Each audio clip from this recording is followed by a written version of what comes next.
Hello and welcome everybody to another very special presentation. I'm Phil Rice. Welcome to the Phil Rice YouTube channel. Tonight I have a very special guest, someone I've been enjoying following ever since I've discovered this wonderful body of material, and it's opened so many wonderful doors for me, and I I'm just really excited to have this chat, and this particular gentleman is an exceptionally busy man, and so I don't want to hold him up, and so I really want to get into it. But there's a little bit of housekeeping first, and that is, first of all, I want to say a big thank you to violetflamestudios.co.nz for sponsoring this month's live stream software upgrade, which allows me to have this wonderful presentation and production level here for everyone to enjoy, and lots of interactions. So thank you so much. Please go to the website and check out what they're doing there, bringing esoteric art, philosophy, and wisdom of the ages into the digital age, into an interactive format, with the intent of educating and upgrading the internal software, if we want to use sort of that sort of mode of talk. And I also want to say, I would love it so much if you would like, subscribe, and please share this content so we can reach a wide audience and build this channel for the benefit of the community and those coming on board. I'd very much appreciate that. And YouTube has also very generously just given me a join button, which means you can hit a join, the button below here, and after hitting subscribe, thank you. And for a small amount each month, you can support the channel. And also, and there's some other cool little goodies, and I'm still exploring this, but essentially it's a lot of fun, and I love to hook you guys up. So I appreciate all the support in whichever way you show it, and we'll certainly have a little bit of time to do some live questions with Martin as well. Whoops, I just gave it away, but you probably know it anyway, so I'll just keep moving. So, and please, by all means, check the description below for how you can connect with and support the guests and the channel. All the details are there, so you can find who we're talking to. And yeah, so welcome everybody. Oh my gosh, have I got a treat for you guys? As most of you probably know, I've got a very special guest. And if there was ever a Mr. Initiation into Hermetics competition, this chap here would probably line up somewhere very close to the top, maybe close actually to the top, and maybe even at number one in our current age. It is my great pleasure and honor to bring forward the one and only Mr. Martin Faulks. Greetings, Martin. How are you, sir? Thank you for joining. I'm doing magnificently. What a wonderful introduction. Thank you very much. Well, the pleasure is all mine, sir. And like I said, you're a busy man. So we want to absolutely capitalize on this rare opportunity to seize your moment in time here. But I couldn't think of a greater introduction than whatever was just naturally coming forth. So thank you so much. So talking about busyness. So Franz Bardon, of course, recommends that we set our lives up so we have as much possible time to spend in the enjoyable task of our self-perfection. Enjoyable task, that's an important thing. And he also goes on to say that a certain amount of time should be allowed for, but it's needless to spend endless hours in trivial company and drinking beer. So my life's set up very much around those recommendations, so that I have 2.5 hours every day for my practice. In order to do this and to be able to, run a business and be married and interact with the world to some degree, I had to cut out a lot of things and had to take a very reductionist view of life, which, if you could see my soul mirror, you'd realize that's a bit of a challenge. I get very inspired and excited by new projects and things very quickly, and I have to say no. But yes, so that the reason that everything else is quite focused is to make space for that really important time every day, and to make sure it doesn't feel hurried as well. So that there's for me, time pressure isn't useful in that training. I need to be able to really focus. But yes, but today you and we're talking about the Franz Bardon's teachings from a slightly different angle, aren't we? Yeah, well, there is a great benefit in exploring, and we're going to be talking a little bit. I was inspired, actually. We talked about this in the chat. You've been exploring longevity practices and ways to, I guess, if I was just to comment on my perception, would be that we can access and these natural forces to accentuate and improve our many aspects of our physicality, in a sense, and this flows into other areas too. So I would love to hear what you have to share on especially Mr. Bardon's approach, since you are such a scholar on the topic. Yes, so first and foremost, let me state that the natural flow of your training eventually will take you, so we've got the different cards in order, you will take you to this kind of training. Bardon even said in one of his letters he was going to write his fifth book was going to be on the creation of the philosopher's stone. Yes. So this is a natural journey, but you are training in rejuvenation practices from the beginning, and even in initiation to Hermetics, there's some very specific techniques which either you'll find in other teachings. This is seen as a real special way of doing things that can lead to a healthier, longer life, or regeneration, a healing of the body. Or Bardon does overtly say himself that they can do this. Now, this idea of rejuvenation and wanting to make sure the body is as blessed as possible is very much in line with the whole path, and goodness leads to goodness. You'll probably notice that one. You've got the right posture, you get the right mindset. You've got the right mindset, you have the clear judgment. So a lot of the things we do in our training, this will lead to a more beneficial way of being and life overall. But let me start off with this. In this conversation, I'm going to be talking about some of the exercises which are a little bit further down, and even maybe we could touch on some which are in the further books. Now, it's really important to make clear, and we can talk about why in a few moments because it's all connected, that this shouldn't be taken as any recommendation that anyone should do these earlier than their development requires. Everything should be done strictly in the order given.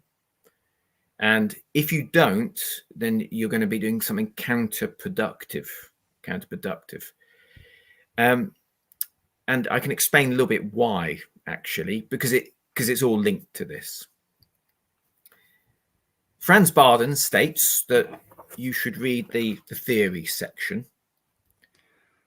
But more than that, he says you should make it your mental property.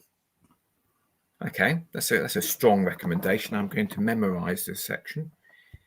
Then he says something a lot of people really overlook. It's a real big thing. He says the most common cause for failure is misunderstanding or not understanding, actually, the theory. Wow. So that's the most common cause for failure, not laziness or lack of skill. It's not understanding the theory section. Wow.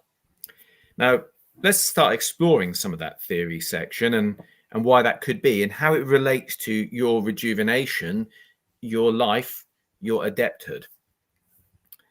The basis of Hermeticism is the idea that everything is of the mind. Everything is formed of consciousness. So just take a few moments with that. Everything is formed of consciousness. It's just a matter of degree. When you create an image in your mind, that's just a gentle version of how the physical objects are being created all the time. It's just slightly, it just hasn't got the same oomph behind it. Okay. All animals have this substance of the mind where they can recreate and make things happen. It's just a matter of degree. Maybe you can imagine that a ant can just form in their mind something from the past. Maybe we can imagine by the time we're up to sort of bigger animals, they can do all the senses, or they can even start to create ideas or visions of what might happen in the future. By the time it gets to us, through some blessing, or we're able to do a lot more, especially if we train ourselves. So your mind is affecting everything all the time. You are the living talisman. So just as the vibrations from something like an amulet or talisman or anything like that would have an influence, your thoughts have an influence. So it's extremely important that you train this systematically and carefully from the beginning, because you don't want to amplify anything that isn't quite balanced or pure, both from the effects it would have internally and the influences externally. Now, Franz Bardon actually warns about this in many different sections. If you've got your Initiation to Hermetics, have a look about the section where he talks about the creation of artificial beings, and he talks about the larvae and the phantasms and these kind of figures. And he actually says, if you don't train yourself properly, if you don't balance yourself, you can start creating these larvae automatically on an ongoing basis without you wanting to. By the time we get to the latter steps, he's asking you to more or less live in the now, because your influence, your mind has become very persuasive, and your influence has a big effect. Now, in actual physical alchemy, we could use this as an analogy, that they used to have to do things. They used to use the mercury was a bit like our mind. It could take on any quality. It could hold gold within it, or it could hold another substance within it, and then it could drop it without changing itself. A bit like our mind. But if you want to use mercury for medicine, if you want to carry a positive influence, you need to do certain things to purify it and make it safe. So this is the same with your mind. Your mind has a very, very strong effect on your health in your body. We all know about the placebo effect. Well, as you train, you're going to be turning the volume up on this, maybe 10 or 11 fold. So you need to make sure that you're going through things in order and making sure everything is balanced and controlled. Make sure all the wheels, the wheels on your cart, they could be the 4 elements. They're the same size, they're stable, everything's good before you start going at high speed. You want to make sure that steering system's in place. So I suppose that's the seed I want to plant from the beginning, is that on ongoing effect, as you carry on with this process, your consciousness has far more influence, and we trust positive influence on your physical body. And I want to add that to Bardon and the practitioners that were around Bardon, this whole practice was far more physical. Nowadays, we tend to be very much, it's psychological, it's subtle, you won't be able to see it, it's going to work through there. They weren't there. They really, really weren't there. So they wanted to be able to see a an obvious overt result from things, and believed that we had a very strong influence on everything. So that's an important thing. So I do want to say something, Phil, after my long soliloquy there. No, these are important points, because ultimately the pilot of the being needs to be focused, because the wandering mind, when exploring and harnessing or interacting and taking command of these higher forces, it's a little easier to have a whoopsie, and you don't want this, Yeah. So not only in the exercise, so you don't want to be performing an exercise which is to have being about an outcome and have a distraction, but also in life. And it's also very important to know that, to make clear, it's not just what you consciously think and feel. So let's imagine a practitioner. They get a feeling that they'd like to send healing towards someone. It's probably best that practitioner takes a good time to take a while to contemplate why and how and what they'd like that to be like. And often in that contemplation, you'll find there are other layers to it. So maybe that practitioner might find that in their imagining of the person healing, there's a self-engrandiment, the I'm there now, my powers, now you're better, and maybe you have more affection towards me.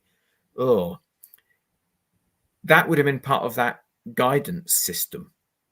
So if you put the intention in, it's got this mixed intentions.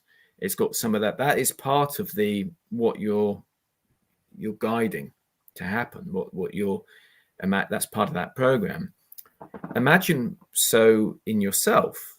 Imagine, so obviously there are feelings you could have which are, I don't deserve this, or I don't believe in this on some level, or I don't like myself, or there could be all sorts of subtle things. And as you go through the steps, you're turning the energy level up. So by the time, it's a bit like if I said to you, I'm just going to put more voltage through the circuit. You say, well, can I just, okay, well, that is a good way to find the bits that are weak, isn't it?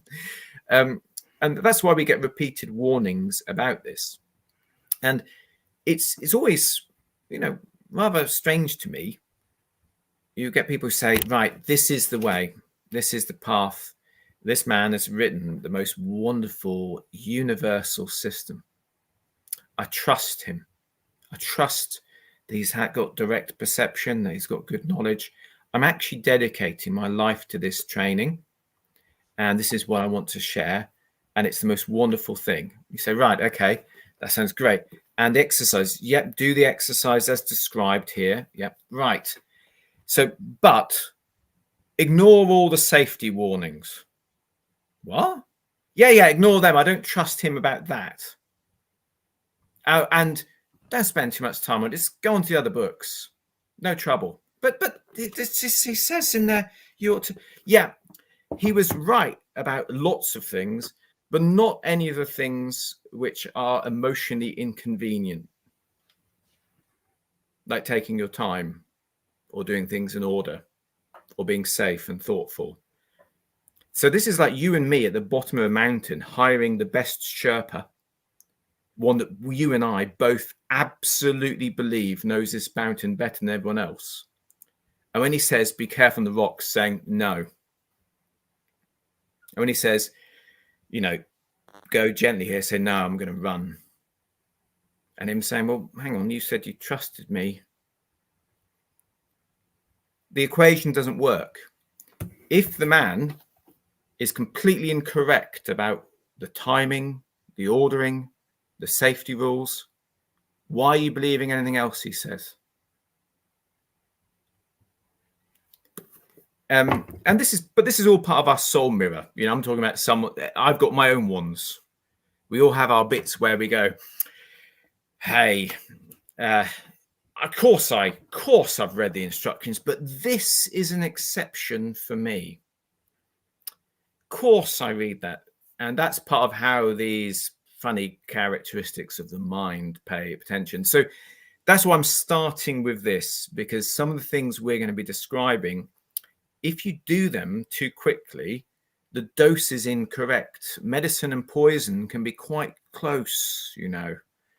You've got to make sure you've got the right dose at the right time. So if we start off actually talking about rejuvenation in terms of this theory, in that theory section, there's a lot of things that people tended to skip over. He talks about the balance of the four elements and about the principles of the elements. And then he talks about how to use ascetic disciplines to keep them in order. Now, this isn't an abstract sort of talk. He doesn't want you just to think, oh, that's an interesting section. This is a recommendation. And the reason why he's saying you're going to have to get all the basics in place, you're going to have a relaxed life sort of a routine where you're going to recover and sleep properly. You're going to have regular times for things. You can't be too controlled by food, or you can't be too controlled by your passions. Why we've got all this ascetics in practice is partly because of what I said. You don't want to waste your energy on all these different things, and you need to have a controlled system. And that is actually the beginning of some of this rejuvenation.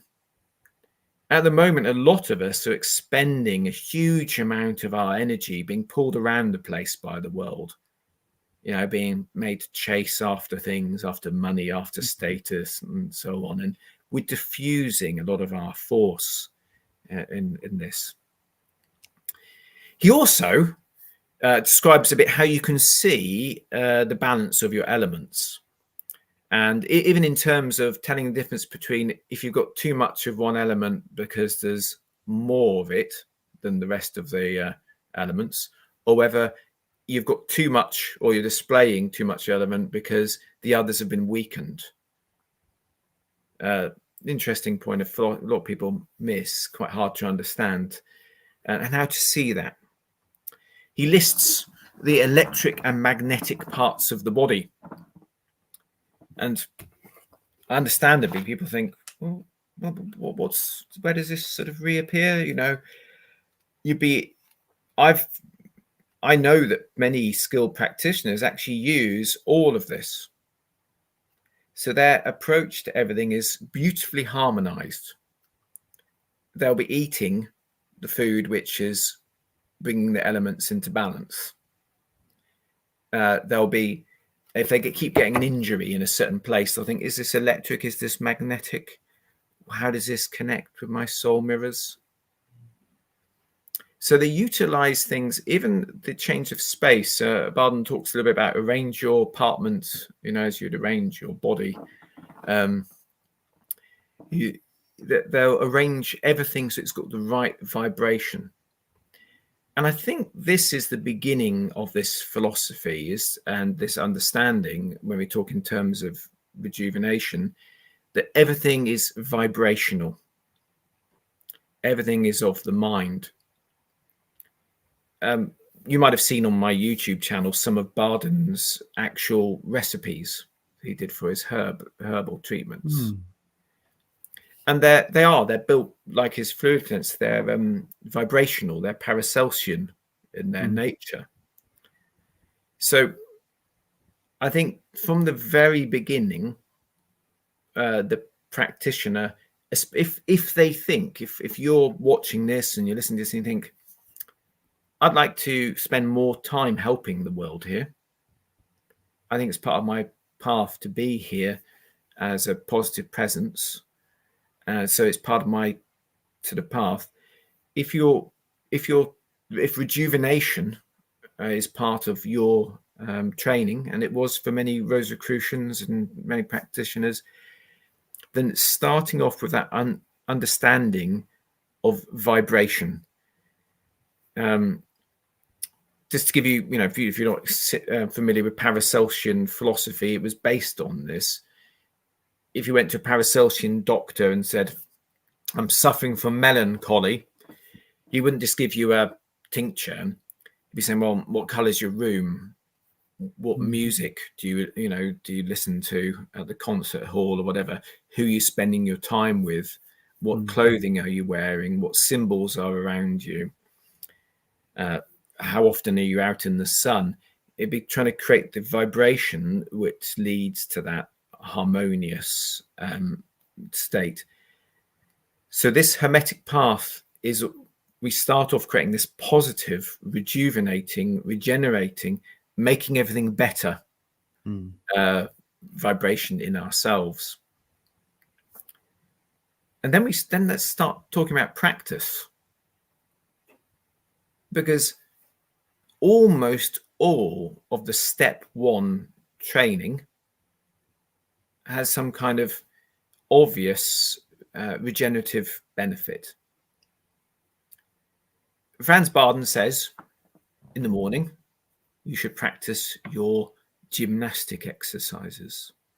He goes on to say he's not going to tell you, he's not going to describe which gymnastic exercises to do, but the important thing is that you become flexible.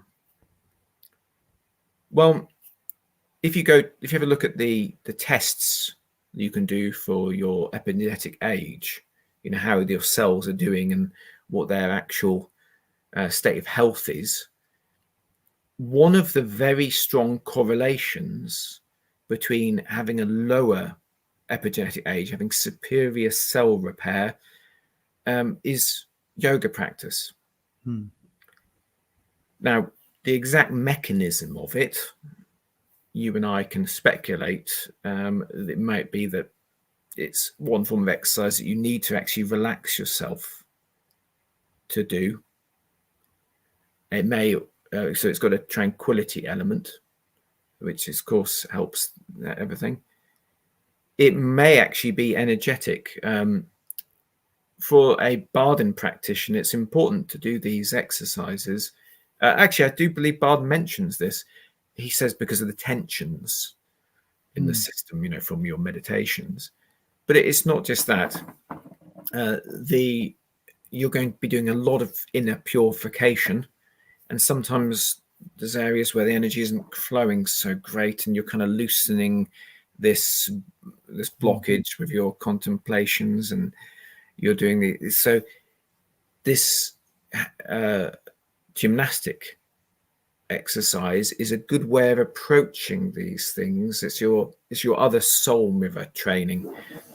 If you often sort of sit or crunched up doing gymnastic exercise with your shoulders back, that'll bring you into a different state.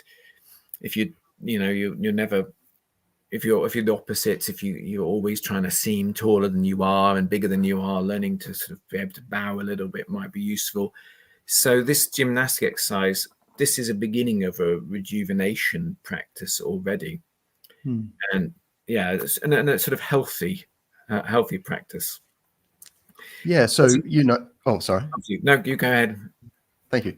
Yeah, so one thing I found exploring the sort of the arena of practices who use, this book as a central core text is that, there is a Qigong and Tai Chi end up becoming very complementary to the development of the sort of the elasticity of the white tissue development of the body, which some will say that is essentially the most physical end of the energetic spectrum. And so, you have this ability, this biotensecurity of the body, which you can receive physical forces in and basically ground out. And to some extent, you can unmanifest them as well. And but the idea of the forms is to push open the body and stretch open the joints. And in Tai Chi, it's called Yi Jin Jing, when you move from the muscle attention to the fascia attention. This unlinking, where you shift your mind onto the feeling of this elasticity, and then you move then into an energetic sense. So when I think of Mr. Bardon speaking of a mental body, of an astral body, and then of a vital physical body, my understanding is that there is a bridge point or a junction point between these bodies, and it works its way down to the physical, and the energy becomes denser as it moves down. And this fascia could be considered to be like a physical matrix of sort, how there's an astral matrix and a mental matrix. But back to the conversation, this gymnastics lines up nicely with basically just, like you said, flexibility. Some will say that this system of white tissue, this myofascial tissue, is actually the conduits. And so to build mass of this will increase the throughput of your energy potential. And so when I explore sort of, I'm a Reiki practicer and I enjoy discovering, what the original teachings were, it's very much changed. A lot of the body work has been left out of these practices, and a lot of people back in those days were a lot more physical as well. There's a lot more sedentary lifestyle nowadays. But building this tissue takes more work than building muscle.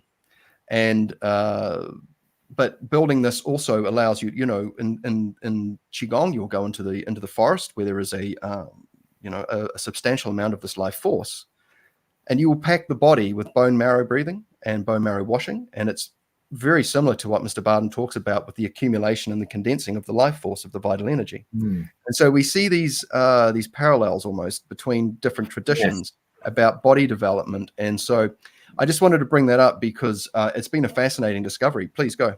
No, I know it's wonderful you mentioned this. So we're kind of moving a little bit more towards the vital breath here as well. So it's quite nice there. So let's talk a little bit about the I Ching and the Zi Shui Jin that you're talking about there. Yeah. So obviously, and indeed about these Oriental systems. Yeah, I think it's wonderful, and you'll see many of them have overlaps with the exercises that we practice, indeed later on. Now, there are some associations and some teachings that we don't have, so as well, which we could cover just in a second. But yes, I think for the physicality of it, as you say, many people are far less physical, and I myself, I like a forceful physical approach. It really helps me focus my mind.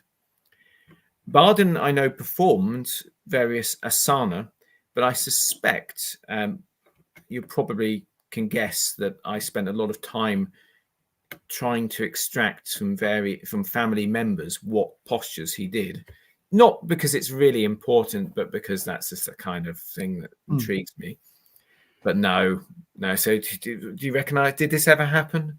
Did that ever happen? I suspect that, like Shivananda, Bardon was less physical in his disciplines. I think he had sort of some a different approach, which is far more sort of the higher places. But for me, it's really very positive to do that. And as you're saying with the Tai Chi and the development of the fascia here, it's worth noting that there's been an evolution, at least in the I Ching, there's been an evolution where the earliest form was just tensing muscles. And there was a belief that the vital force could be put into the muscles and that would drain into the organs. And then there was the organ breathing, just like in our step 3. But then some of the modern forms have actually used the meridians, which is rather nice and everything. And I think for those, having a teacher would be very, very useful. And I think with a lot of these systems, Bardon saying you can devise your own gymnastics. But by the time we're talking about sort of Qigong and so on, maybe some of those practices you could just do from a book and so on. But I think you're starting to get to a point where you've kind of got another system, which I'm not saying you couldn't be inspired by or couldn't do concurrently in some way. If you've got time, and don't end up with a divided, he chases 2 rabbits, doesn't catch either. But I think some of those, it'd be better having a teacher, and also some of the feel of these exercises, some of the specific way of doing things. It's a pretty hard thing to express in a book. You can. I always remember the story of a publisher I know who was trying to get one of the world's greatest chefs to actually write a cookbook. And his descriptions of everything were so detailed, kind of get the milk and try it when it's, condense it down to the point it has a viscous feeling, which you could liken to the a blood-like state, and then whisk it and everything to the form, but do it with a flick at the end. It's not describable. You have to go and train with a chef. Yeah. This is one thought on that. But yes, I think you could probably undertake I think Bardon would be very positive if you were to be doing, Tai Chi or Qigong, or a form of the asana practice. I know that he wrote down there was a set of Egyptian exercises going around at the time. He wrote those down for his students, and likewise there were some kind of postures based on the runes that he took note down. He was very interested in everything, very interested in everything going on. But you and I have moved a little bit further forwards. I'd like to also just mention the body brushing. Oh, yes. So the body brushing, this is, obviously it's got a nice massage value and everything. But as you were saying about this manifestation, so the point where it gets down to this point. Also, by the way, there is we will see very quickly in the description, there's a going up as well. Yes. So the body brushing, this lovely health practice, really worth doing, really good for your for the breathing exercises in step 2 when you start to use the pause. Really, he says it exonerates the liver for the most part. That's the old translation. He says it has an effect on to purify yourself. This is a common statement in the naturopathic field, which he's part of. There are no forms of studies that show this as of yet. But what I do know is, just like we were talking about how the stretching, maybe this area's become a bit jammed, and you've stretched it out, so things start to flow properly, which is kind of what you'll be doing in areas of your consciousness. Maybe there's a part of your mind that's you've shut down because you couldn't deal with something when you were younger. The same with this brushing. This is going to be really useful for you to start to get rid of things and balance things. This energy and your blood flow and your nerve flow have a really close connection.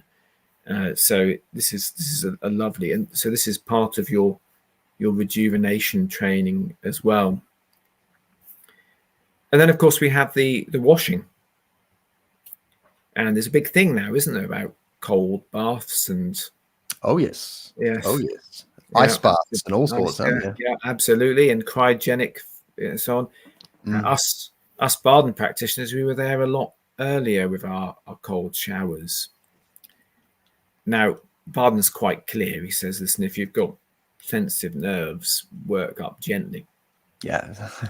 Yeah. And seriously, I know some people who, they're so ambitious that they write to me saying, sort of, Mr. Faulks, I've been doing the cold baths, I've been doing cold showers for the last few weeks, and it's in the middle of winter. I still feel very ill afterwards every time. And I think, oh, wow. And they're just standing in freezing cold water straight away for 20 minutes. Okay, right, 10 out of 10 for dedication, but some compassion for this physical form. This is really good for the nerves. The cold, yes, it's really good for the nerves. Change the vagus nerves, activates your brown fats, so you can learn to heat yourself. It might have an effect directly on your cells' health and your age. There's a Indian study where they took artificially aged rats and they stimulated their mitochondria, and their hair went back to its original color, and they grew young again. We do know there's a mitochondrial stimulation. The energy cell in your cells is triggered by a cold response. Mice exposed to cold every day for a moderate time lived longer than mice who didn't. But mice exposed to cold for longer times lived less. So there's a kind of balance here, you know, don't overwhelm it. Obviously, there are circulatory benefits and there's anti-inflammatory benefits. One of the problems is as you age, some of your cells, they get damaged enough that they stop working. These are called senescent cells. So what's happened is your body goes, right, this cell is so damaged that I'm a bit concerned if I try to divide it, it would become cancerous or something like that. So what we're going to do is we're just going to leave it in its damaged state in the body. And unfortunately, these senescent cells, they give out distress calls all the time saying, I'm damaged, I'm damaged, I'm damaged, I'm damaged. And we can talk maybe if we've got time about how to get rid of those cells or even how to repair them, how to repair the unrepairable cells. But to begin with, be aware that inflammation in your body tends to increase as you get older, unless you're a practitioner like us, whereby obviously we're doing our cold showers and that has an anti-inflammatory effect. You know, like in zombie movies, you know, the zombies make the healthy people into zombies. These cells actually do that. Their distress call is so polluting that it starts to speed things up when you're aging. So this cold shower of anti-inflammatory effect, that might help you get on top of it a bit.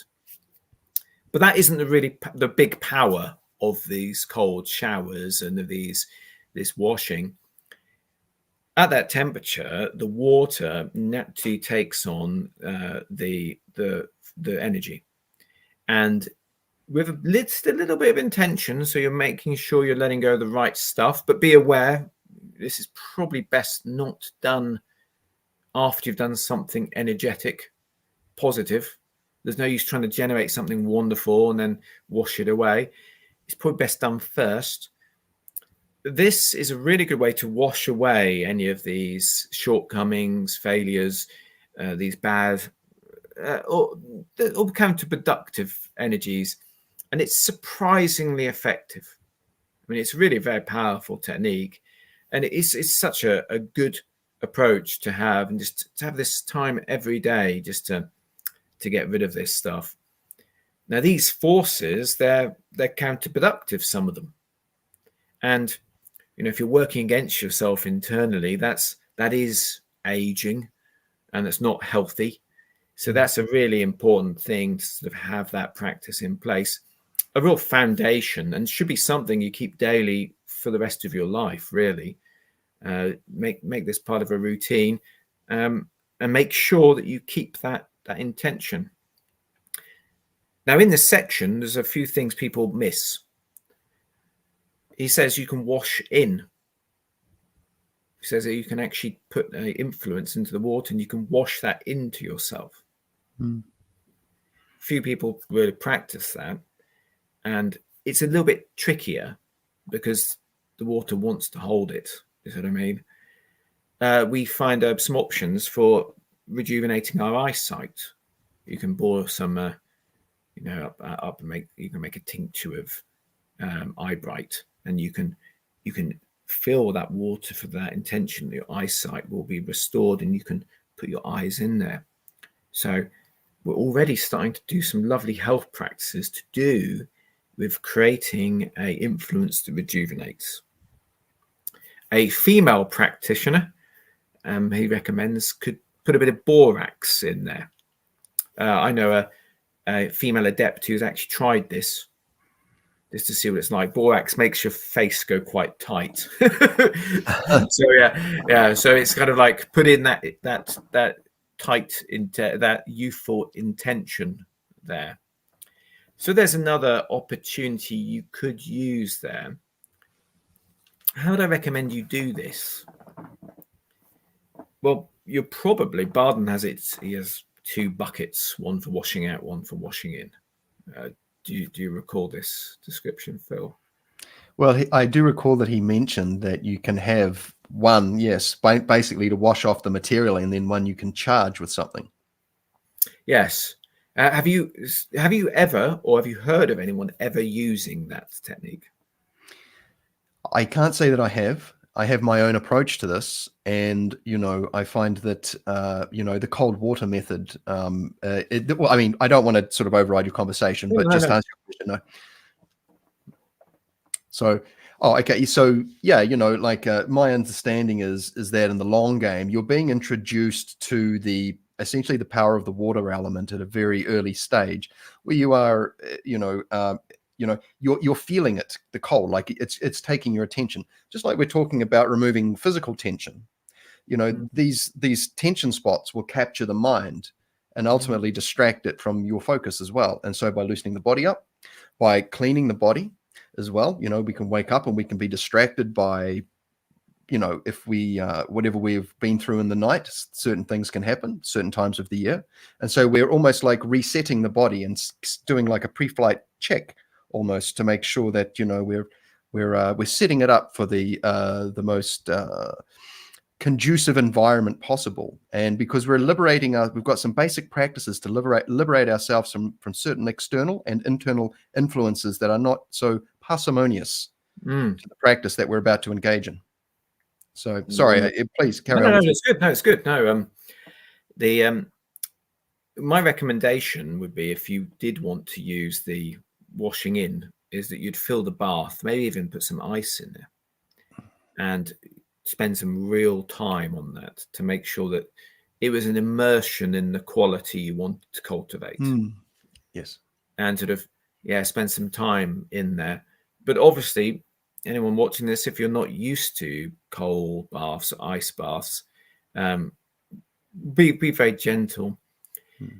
Incidentally, I just wanted to, just an aside, Bardon, we have a letter from him where he's more or less says, I think he says, I've got 250 books from Shivananda in English. And if you look at that date, you can see what books were in print. And he even says, and I've read them all, and he's trying to get some in German. So now we know some of the things he knows about. So he's aware of Shivananda's washing methods, which are very similar. He's also aware of, you were talking about the Antiaging. He's aware not of this, well, he may have been aware of that from his Tibetan or from other readings. He did read and buy everything he could on every subject. But he's aware of Dand Bask, which is more or less, it's kind of like the Indian Antiaging. It's kind of tensing and watching yourself in a stream, and sort of putting kindness and good intentions into your muscles as you exercise them. I just thought I'd mention that as an aside. Thank you. Yes. Anyway, sorry, back to our, now we can talk a little bit about the breathing.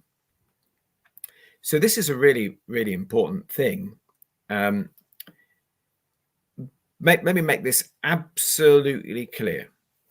If you get the manuals which are saying this is a secret rejuvenation practice, this is a practice whereby you're going to be able to bring your body back to youth, whether it be the Indian ones where they have a long retreat and they're doing things special, the Taoist practices and so on, you'll find that breathing, which we could see as prana, chi, ki, pneuma, vital force, this is normally a very big part of it, and often just the breathing.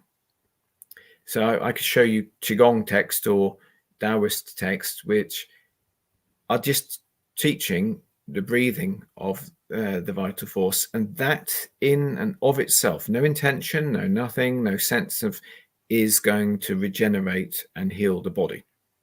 That's the beginning step. So it's just there. So this practice itself is beautifully beneficial and almost universally seen as such. The associated practice of conscious reception of food.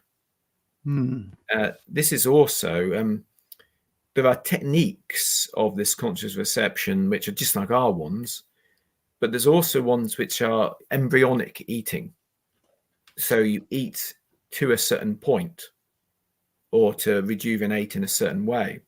So these are normally part of this. So this training's really good to start balance on. And that conscious reception of food, every single day, every time you eat. I mean, that's an amazing thing, isn't it? Most people in most paths, how often are they putting an intention into something? Maybe once every few months, that they would actually have, there'd be a physical object they were trying to influence directly. You're doing this every single day. You're learning to get rid of things and doing this every single day. And naturally, practitioners often find themselves moving more towards a sense of awareness as to, some of the food just doesn't work like that. You can tell you're trying to put a message in a bottle, and there's no glass. You might find your diet naturally starts to move towards things which would hold your intent and thus have a high charge, high energy to them. What are your thoughts on this film? So prior to discovering Bardon's work, I found myself naturally leaning towards a very simplified, minimalistic style of life, where I actually wanted to eat in quietude and isolation. And I have a meal that I prepare every day, and I have a special eating bowl and implements that only I use. And essentially, I designed the meal to stop me, because I'm a Reiki practicer. There's certain types of food that are not good when you're in a room with someone, if you know what I mean. So you're designing this meal. Well, I'm designing this meal to be to basically not cause any kind of digestive issues, essentially, because digestive processes can also interrupt meditation practices as well.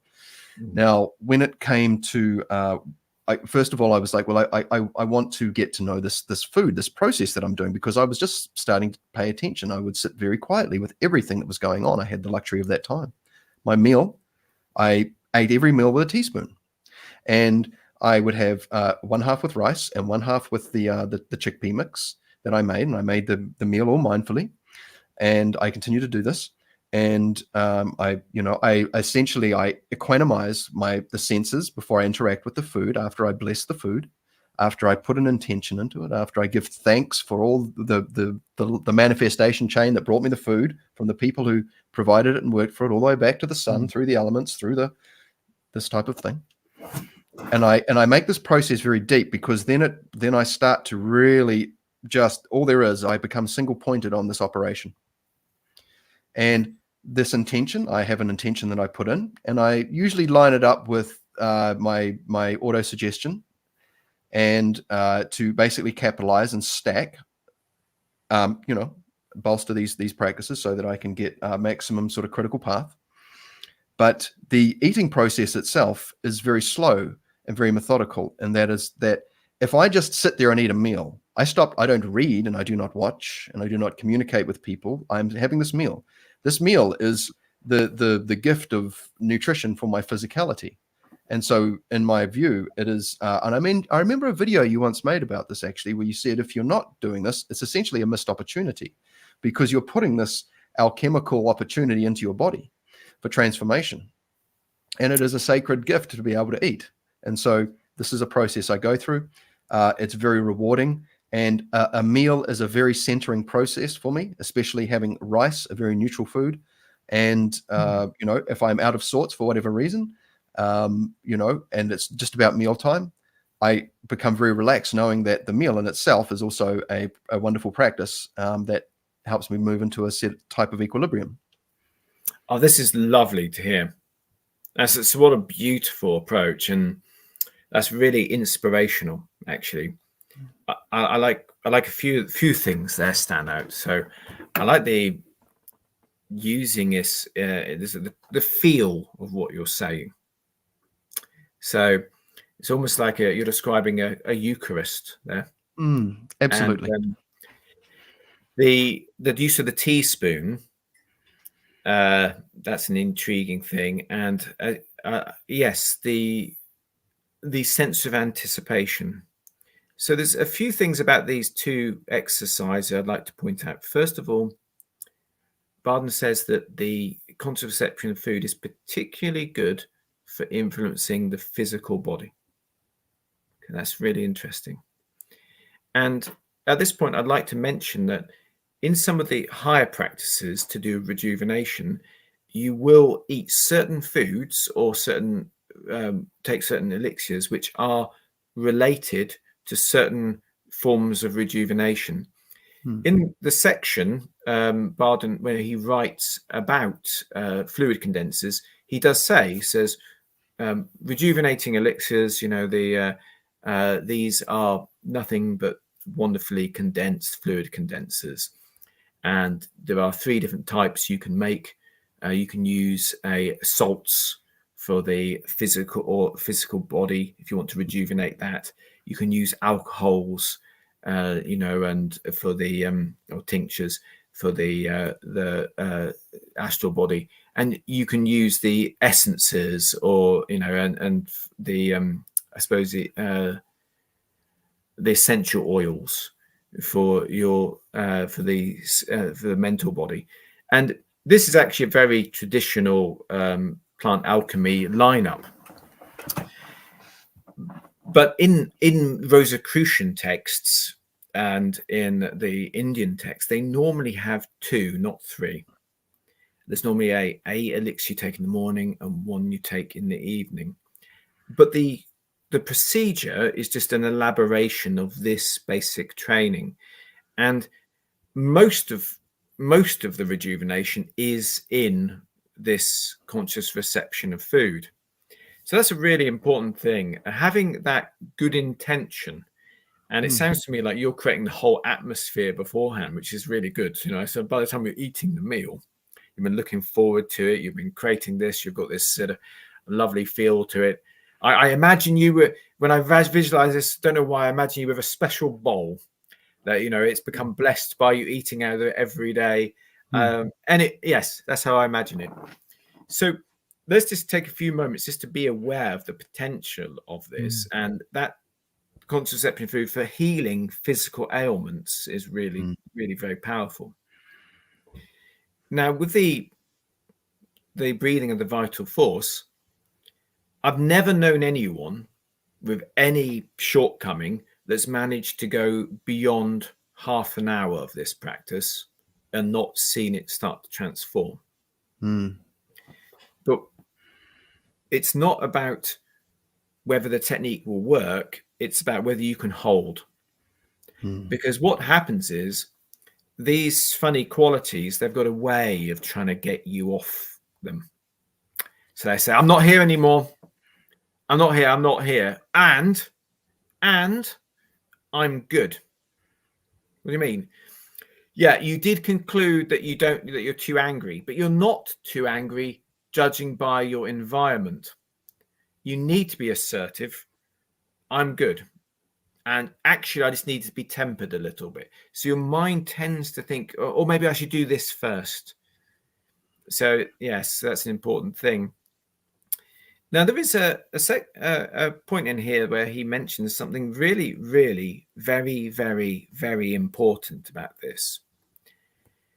He says that you can do this breath, and it goes into your on the vital force level, which is the physical, as it were, through the matrices into this astral body. You can imagine this sort of on the next sort of almost sort of, we could correspond this with our emotions and with our spiritual body. And then it goes even all the way through, and he doesn't use the term mental, but he says to the immortal soul. Hang on. So that means it's possible for Phil this evening, if he gets it right, to breathe in a quality so much and so comprehensively that it ascends in influence all the way to the elements of himself which are beyond time. Mm-hmm. So if he's being for calmness and he gets it right, he was always calmer. He was born calmer. He was calmer in the last life. His soul has always been, because it's gone beyond time. Another important thing, if you read the earliest yoga texts, that this is a technique which is taught as a rejuvenation technique. If you can send an influence upwards from the lowest, before chakras, there were 2 centers. Actually, you can see them. You can see them on the tarot cards at the front. The electric and magnetic points. But there's some other associations, and so this is a really important thing here, and we don't kind of realize it, but all the things we're doing to improve ourselves using this method are starting to have the kind of restorative, energizing, healthy effect. One important thing,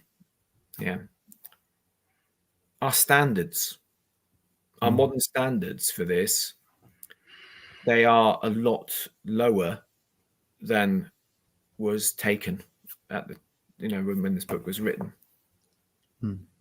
And I've had to realize myself that my standards are lower, to the point where if you've never seen it, it's hard to visualize. So it's quite hard if you haven't been around anyone who's actually effectively done the level of training we're seeking in this, to be able to kind of get the feel of the level of perfection that we're seeking. And of course, that's more step 2, when we're going to be really, really working on those soul mirrors. Now, back to the mental exercises. There's some strange things, with youth. There seems to be a regenerative effect behind education. Have you heard this? Are you talking about neurogenesis and the forming of neural pathways? Well, that as well. But if you take people who have got higher education, you test their bodies tend to be epigenetically younger. So the cells are in a better state of repair than those who aren't. That's intriguing.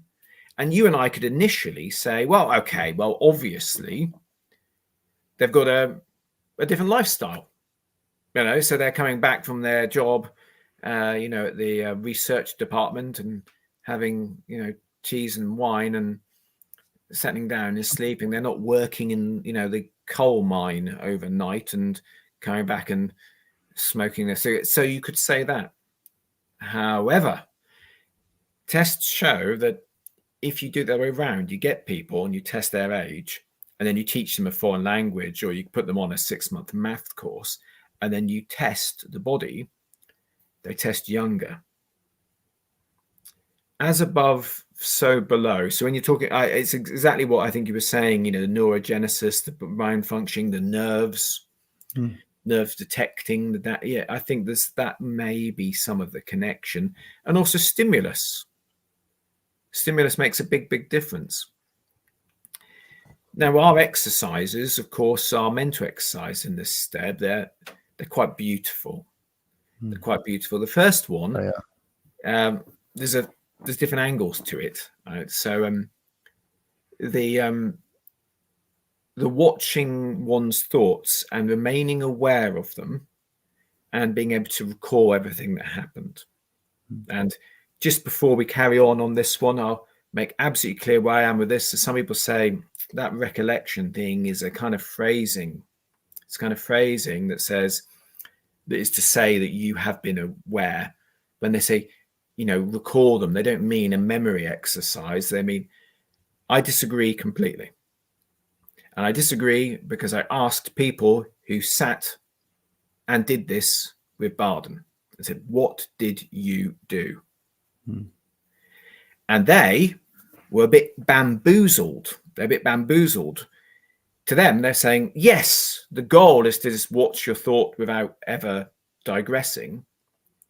But the test afterwards to see if you did digress is, can you remember them? When I said, yeah, but that's a memory exercise, they're like, remembering what you thought for the last 10 minutes is a memory exercise. What? You can't remember the last 10 minutes of conversation? Everyone can remember the last 10 minutes of their life. It's if you drift off, you've got gaps in your memory. Hmm. So they didn't see it as a kind of challenge in terms of memory. They saw it as a way to test if you were in there. And I said, well, some people don't interpret it as such. I said, well, but it says it. It says, and remember them. Oh, okay. So because of that, I'm on the, you do need to learn, be able to remember them, to be able to tell that you've been aware. But the getting to the exercise, of course, this awareness, remember we're talking about everything is of the mind. Now we're starting to get to that purifying the mind. A lot of people, they're not fully aware of what's going on, but also they suppress a lot. And that's not good. Yeah.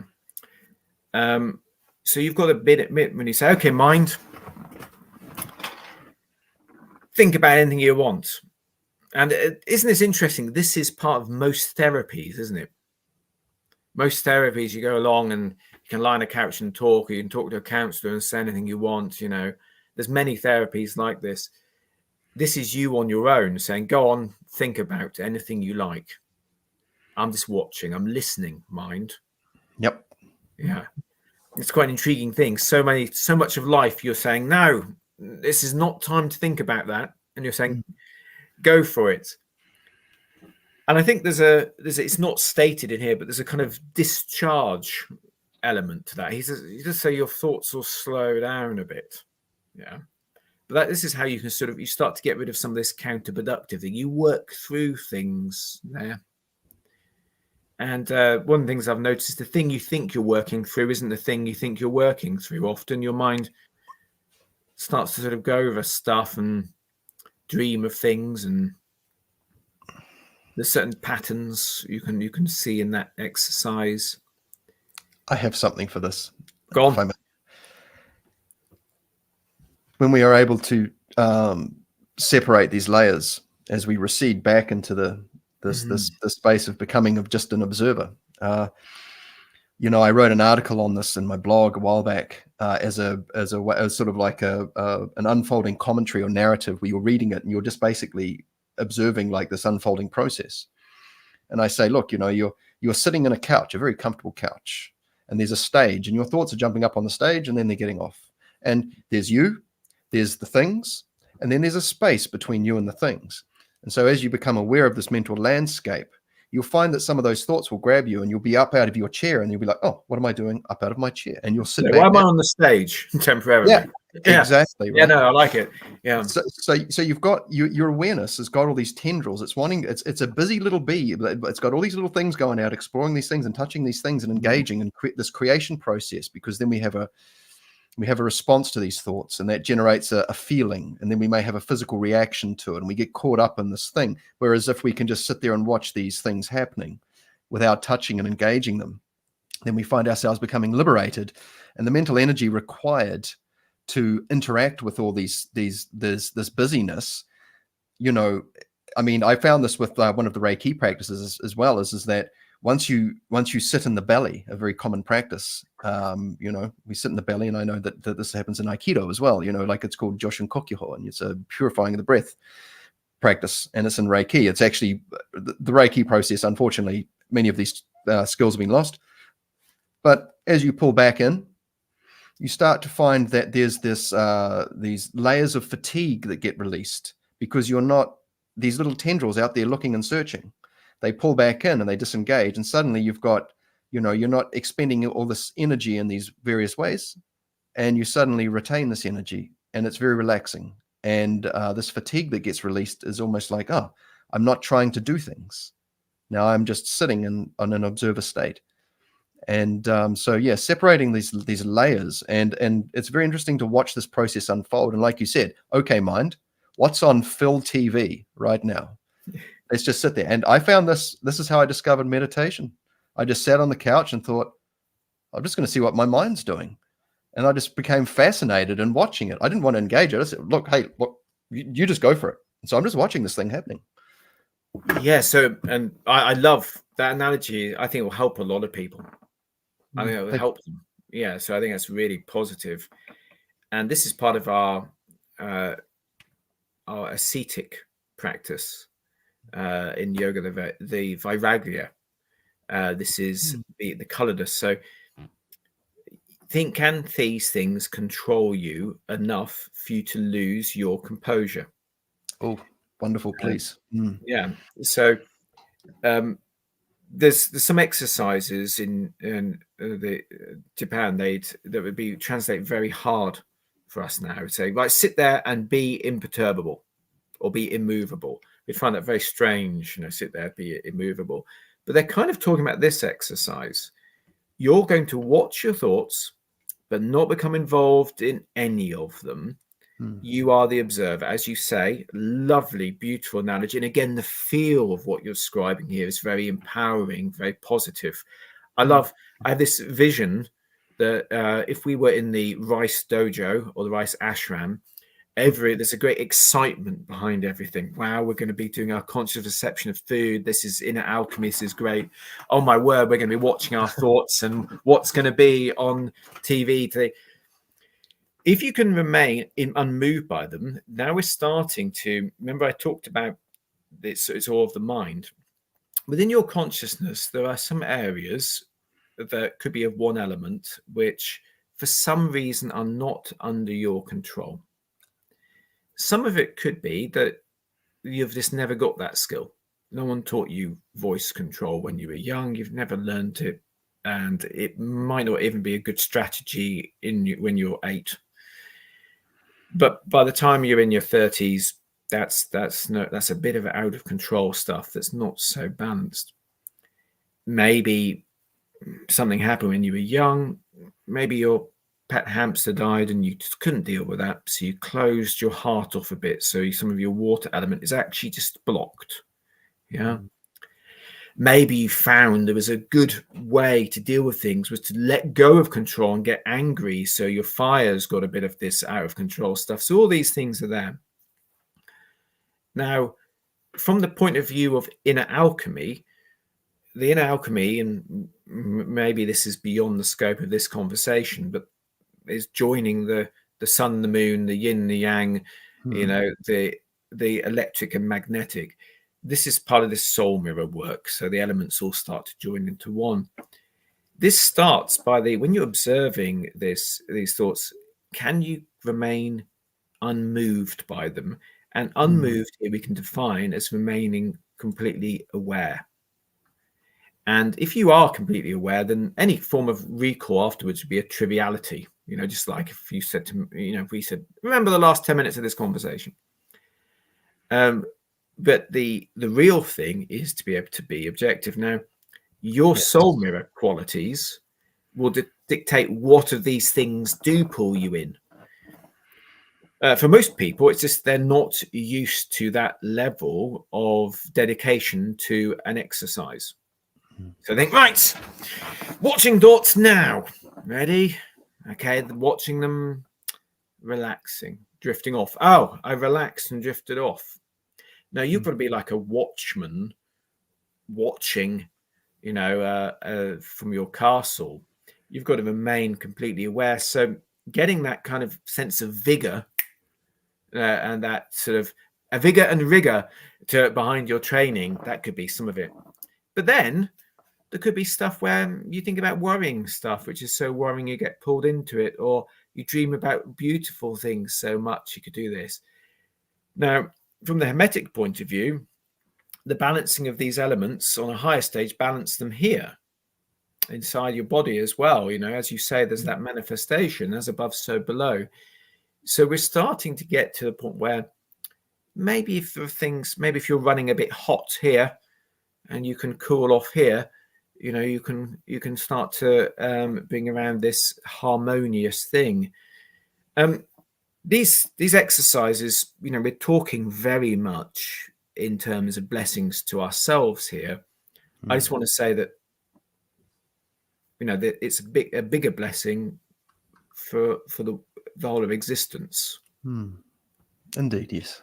It'd be the easiest thing, wouldn't it, just to be here, just to sort of carry on and do whatever. You know, there's a analogy, isn't there? There's a kind of thing in this exercise. We're trying not to get caught up so we forget ourselves. Here's a shocking thing. Most people, that's their life. Caught up so they forget themselves. If you have a look, they're born, they're told what to do, they go through their schooling, and in the same location where they are, they'll normally do whatever takes away discomfort or brings pleasure, go through the whole thread.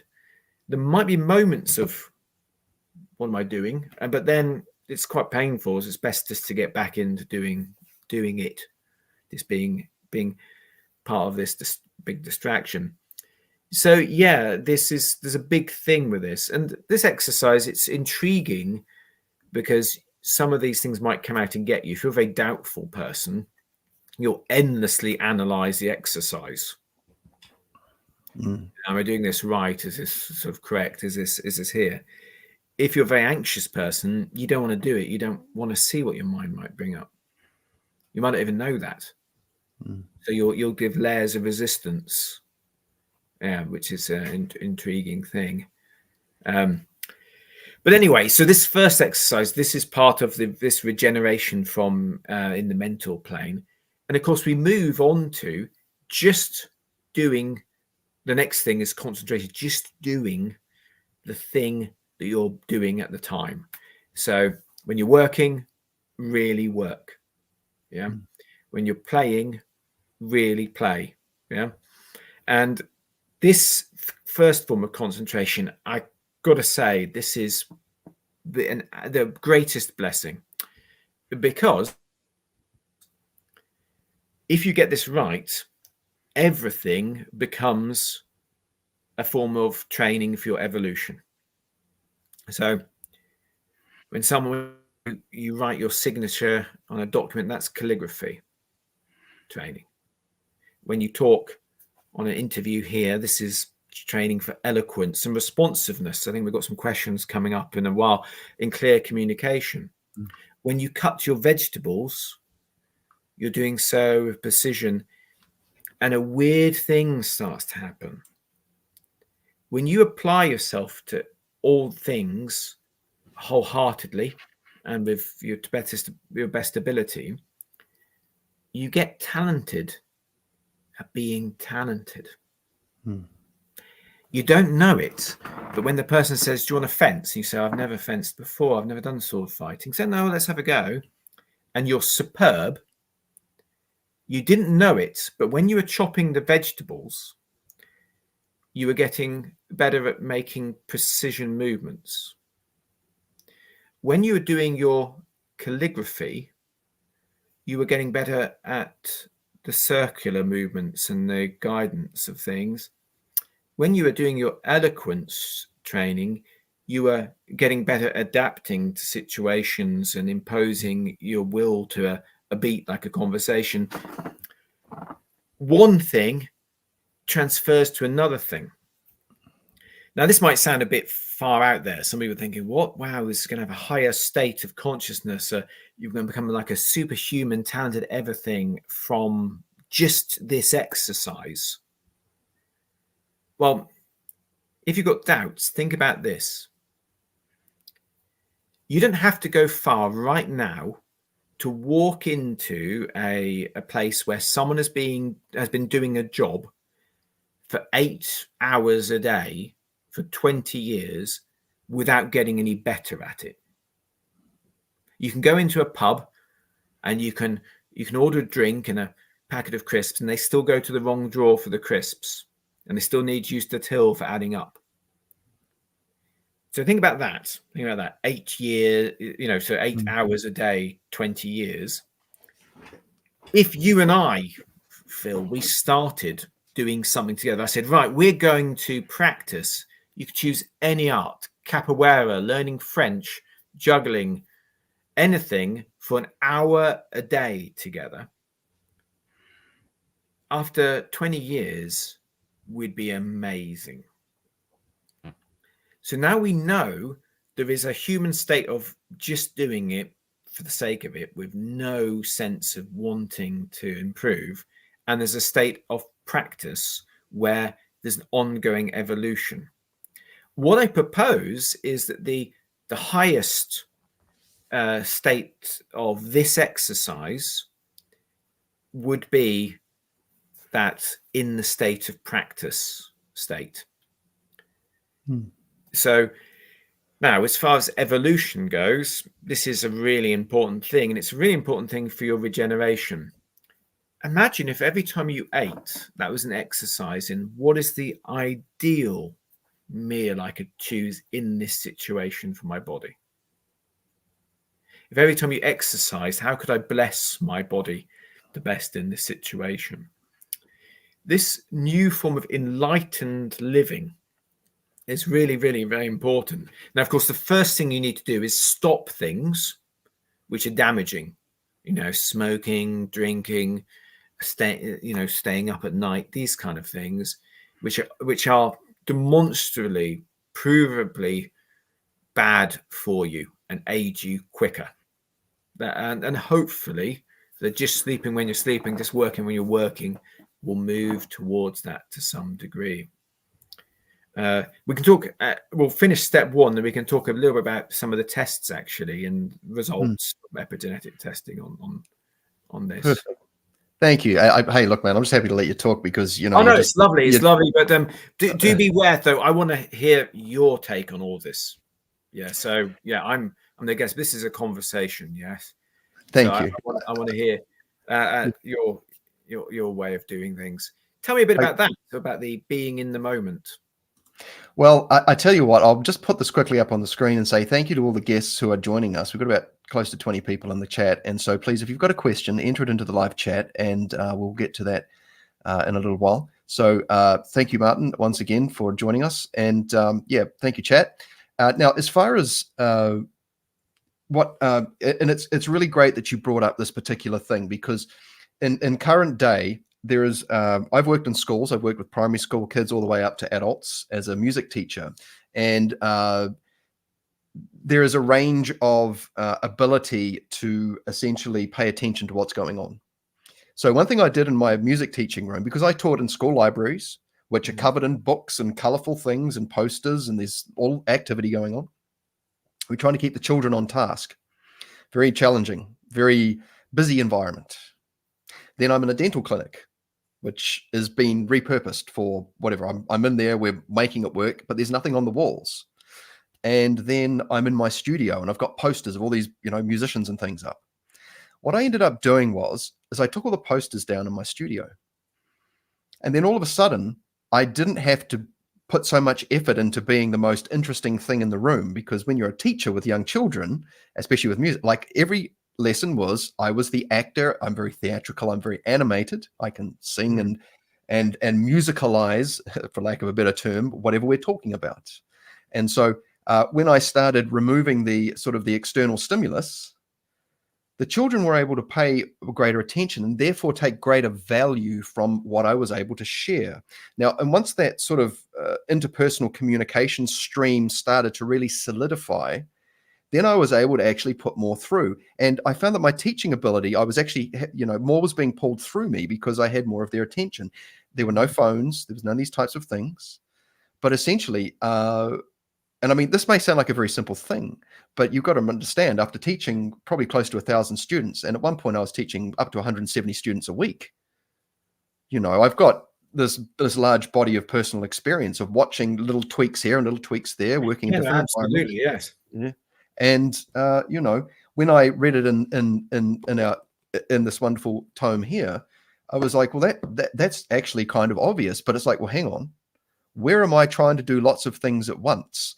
And why is it that I have friends who have the radio on while they're having a drink, while they're doing something in the shed, and they're always got a smashed thumb, or you hear a loud swearing sound coming from the thing?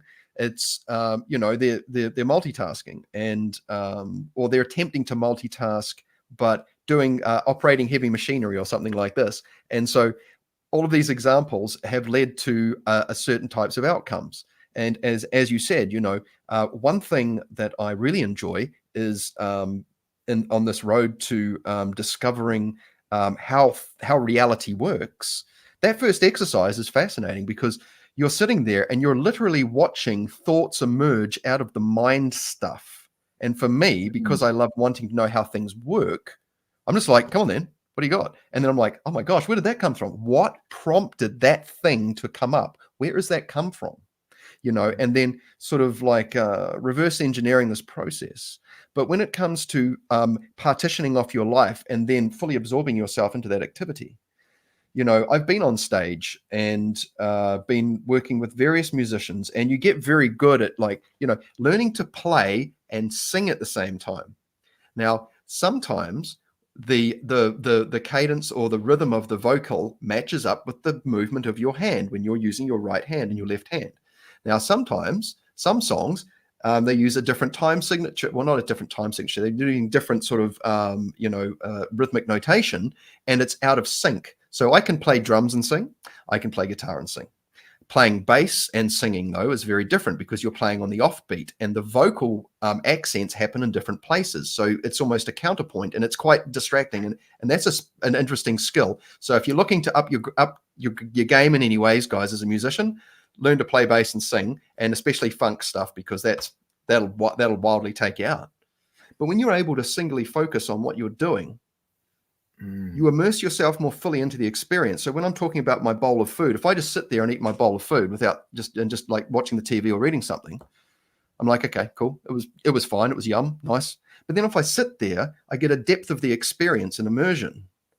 The food experience becomes richer and so much more rewarding. And then I walk away going, man, like, hey, bro, how was that steak meal last night? You had about, you spent $40 on a steak. I actually don't remember it. And I'm like going, really? Because you're sitting there in social situation and you're eating and you're not really paying attention to the thing. And that's okay. But, whatever it is that you're doing, you can have a much richer draw of value that you can extrapolate from that experience by being able to hone in on what you're doing. And also, like you said, these skills that come about from paying attention and going, how can I essentially upgrade my capability while I'm performing this task? That seeking of excellence, or not innovation, but like development of capability within that given frame, leaks over and spills over into other areas of your life. And that's what I could talk about music as a wonderful way to build out so many areas. There's so many wonderful analogies between this series of books and music. I draw from it a lot when I talk to people. But please, I see you've got something to say. No, absolutely. No, you've inspired some wonderful things. So a few things to add. If you do start to do this art of one thing, have a look at my website for some articles on this. And it's a big thing in Zen, the art of one thing.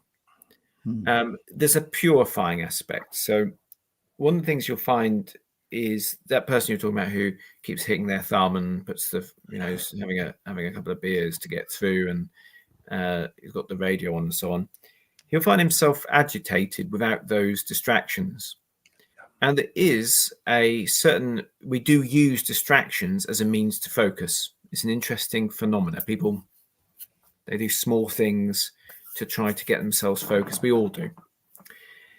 And on a bigger scale, people often find initially, if you say, right, we're going to take this to the extreme, I'm going to take a vow, I'm not going to do anything but one thing at once, I'm just going to keep that in place, then you'll find it's a purifying thing, because you start to see how you really feel about things.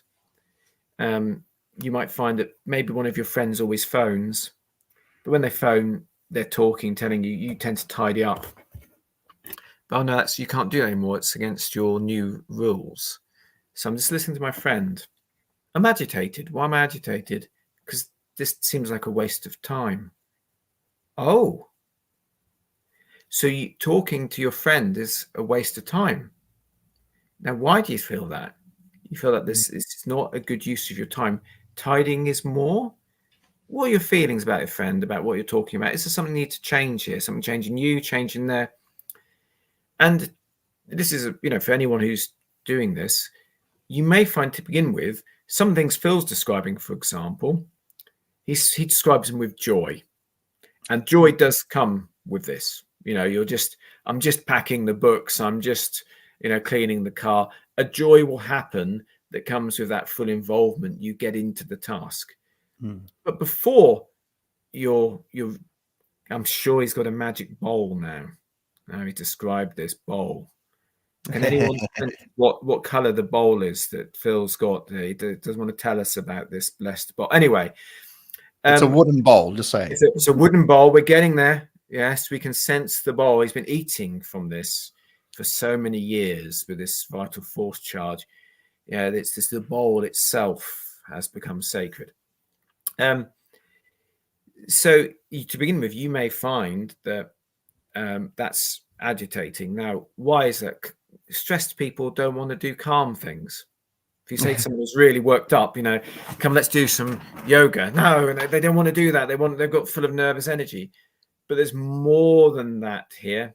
There's more than that.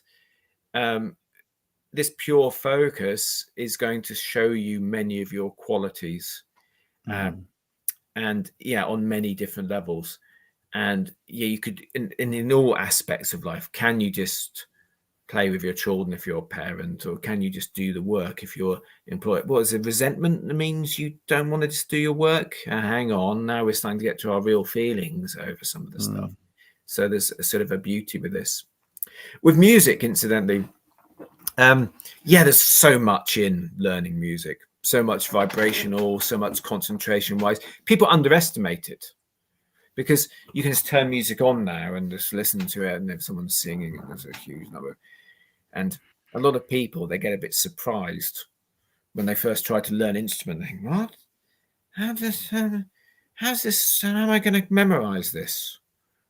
How am I going to be able to do this on call? How do they do it? It's like magic. It comes from there. There's a lot there. And then under tension, and then you've got a crowd saying, right, I'm just about to do this. I hope my hands do what I'm meant to do, and my mind helps me. Learning a musical instrument has also had that regenerative effect. I apologize if I didn't include that in the list. Now we're at the point with questions. So there is something I want to express, which is really important. These skills work. These skills do for what I'm doing. You can have a look on my site. You can see my epigenetic tests. I have managed to show that these work, and I hope to continue to do so. There are many people in the world using different techniques for the rejuvenation of their body to grow younger. Some of them, I think, are going down the wrong direction. I don't think they're good for us. I hope to demonstrate using these arts that there's a better, more healthy way of doing things. And a lot of people in these areas, they talk. They say a lot of things. As if I said to you, I want you to get you a group of people who say they can do things, say they're very great, they're powerful, you can find that. And a lot of people have different methods of gaining authority, don't they? They've got a great teacher, they've got messages from above, they're a reincarnation. There's normally a good backstory. When I'm talking to you now, the reason I think you should listen to me is because I've demonstrated what I'm explaining with blood tests through labs. So That's an important thing. And yeah, so you have a look on my website and you'll be able to see the results. And I'm still learning as well. There's important things, because this is an integrated approach, and always learning. I think that's, we're talking about that approach of always learning. Some of always learning is always listening to different people, looking, seeing how are they doing things well, and what can I emulate, what mistakes they're making, and do I make those, and can I eliminate them from myself? Yeah. And great outlook. Yeah, absolutely. And that's an important thing as well with my own approach. You will see, everyone has their shortcomings. I have a tendency to overdo things rather than underdo, and you could probably learn from that as well. So I'll try out extreme approaches. Maybe should be tempered by other things. Okay, so we haven't got any questions, so we can carry on with our journey through exercises. Or would you, looking at the time, would you like me to mention the main exercises in initiation into Hermetics, which are directly related to this undertaking? So there is a question here. Okay. Martin, I'll bring it up on the screen. Now, you have kind of covered this, but I'll bring it up because somebody asked the question. Martin, how often would Bardon's students or practitioners in the Czech Republic skip their cold showers and conscious reception of food? How serious did they take Bardon's recommendations? And you've had some personal interaction with some students. Yeah, so never.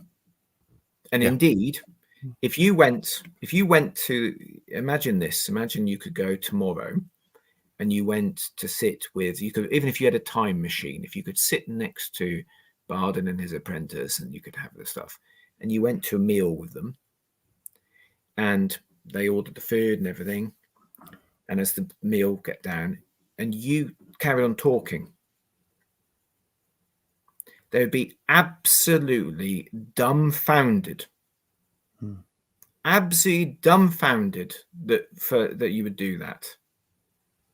It'd be the equivalent, to them, if you went to sort of a diet class and the person sat there sort of eating large sandwiches or having fish and chips or something, they'd be confused that what's going on this.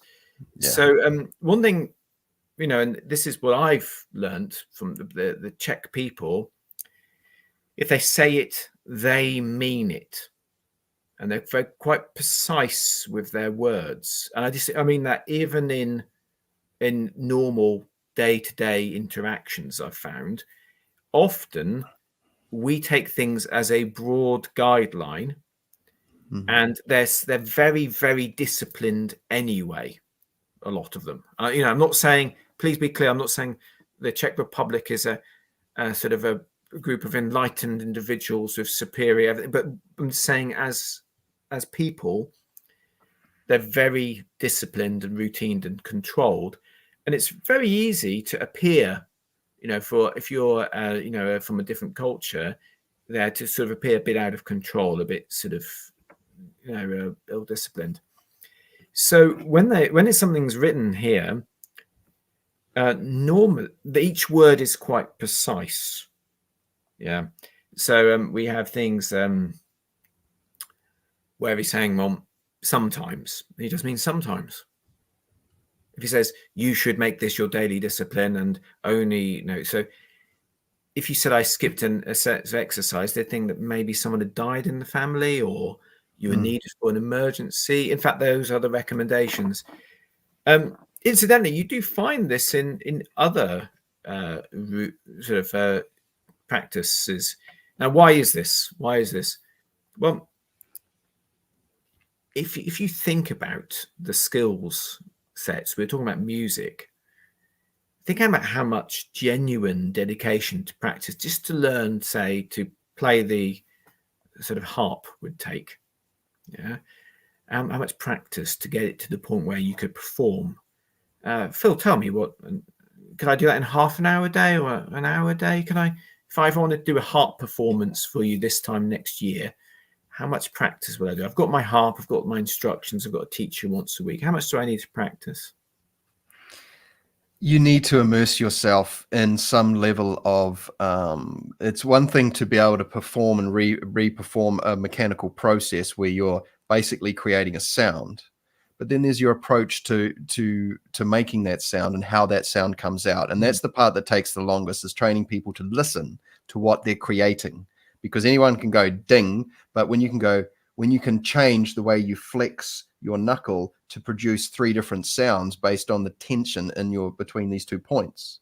So, like at a basic level, you need to put in, to get in the zone. Yeah, so that's part of the problem. You're right. So going, right, finish the dishes. Good night, everybody. Harp. I may need to learn how to get in that zone a little bit and take some time to get in there. Yeah. So that's at least about half an hour. Got half an hour. Yeah, you'll get a good immersion from that. Yeah. Yeah, and to be able to perform to next year, half an hour a day. What if I said I want to be world class? In the next 5 years, I want to be world class. I want to be able to go and then speak people to say, "Wow, he's one of the best harp players ever." What would that be? What kind of dedication? Well, the harp is obviously an unfretted instrument that just uses single strings, but it's about, you have to become familiar, intrinsically familiar. The instrument becomes an extension of your body. When the student first approaches it, it's an alien thing. Stringed instruments are great because they're quite close to you, and so you start to become one with the resonance in a sense. But just to answer your question without going into all of my teacher nuance, you would, if you wanted to perform at a notable place, within an auditorium of some sort with a large number of people, you're going to be spending literally, a good chunk of the day, in this immersed state to work on, developing a very, very, you're going to be able to want to do this in autopilot. It becomes an unconscious process. Much like breathing, when we learn to breathe through the nose rather than just mouth breathe, once we do it enough, it becomes a formed habit. And so this is what you're doing is you're making you need to create good sound, and then you want to make that come out as a default. Yeah. So here's an interesting thing that happens. It's quite intriguing, is that, so with the harp, we've kind of got a lot of advantages over Hermetic training in the sense that I can see the harp to begin with. In Hermetic training, so we have a strange situation, often a strange cognitive kind of disassociation, where someone's saying to you, I believe that I can master the very underpinning forces of the universe, which are normally beyond human perception, in less time than it would take me to be a world-class harp player. Wow. Okay. If someone said to you, I'm going to be able to do world-class harp playing, I'm going to be performing on that stage, and not only that, it's going to be on the highest stage, I'm going to do that in 8 weeks, 9 weeks, you'd say, wow, crikey, you must be channeling something from above. That's a real big thing. There's also some things where, too much practice might mess up my harp playing. If I went crazy and did 9 hours a day, you could get you get problems. Yeah. Maybe even some problems here, actually. You get a bit. Yeah, totally. Yeah. Yeah. So I suppose first of all, the standards that practitioners have might be different. So it may be you'll find that the same kind of characteristics where people say, well, you can do this in a more gentle way. Often they're saying, well, you don't need such strong results. So they're after less from it. But I would implore anyone watching this to try to think of this discipline as being on a higher scale than being a world-class harp player. So this is for most people harder to master. I'm just talking about this book than being a world-class harp player. Now Phil's thinking, wow, okay, so how many years do you think I could do it in?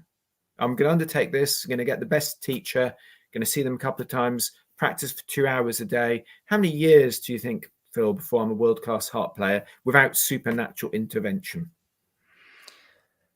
There's a lot of variables involved, Martin. But you can become quite proficient, and there's markers and metrics for gauging proficiency, and it's going to depend on a lot. But if you've got a dedicated student, I mean, we've seen 5-year-old Chinese kids that can play classical guitar, and they are able to move around something that's dimensionally beyond their general physical capacities, play better than people that I've seen who've been playing for many, many years. So Now, that's a very important point. So how you practice is important. oh yes, Yeah. you've got to walk into this with the right attitude, and there's ways to increase the conduciveness towards the outcome. And you want to basically have a good soil to start with, and so you learn about the distractions, and we're talking about this in this conversation too. We're being conscious of these influences as we become aware of them, and we're starting to actually look for them as well, because well, that's an important point. It took me a while to suss this. When your partner, I don't know, Phil, I don't know whether you have a partner or not, whether you live alone or whatever, but anyway, when you have a house on your own or you have a free weekend, right? What I discovered is that when that happens, Kitty's going to, be dressed as Bo Peep and, doing some event, and it's just me. I think, yes, wow. And I've got hermetic plans. So I've got things that I haven't done, tinkering, working things out, experimentation. So if you came that weekend to my house, you'd see me to be making notes on something, or planning something, or investigating, or contemplating it, or working, with something for that weekend, with a sense of joy because of that opportunity. So it's something I love. I can't think of anything better to be doing. Right? That's what an amazing thing. I'm not disciplining myself. I'm not saying, right, come on, Martin, this weekend, don't do anything else. Yeah. So, and if you do read this is definitely, if you were knocked on Bardon's house, the city house, where if you could go in there, he'd be doing something in his genuine calling, his pursuit, a lot of the time. He'd be doing something like that. So a bit like with that harp playing, that world-class harp playing, some of it might be if you loved it so much that you didn't even think in terms of world-class harp playing.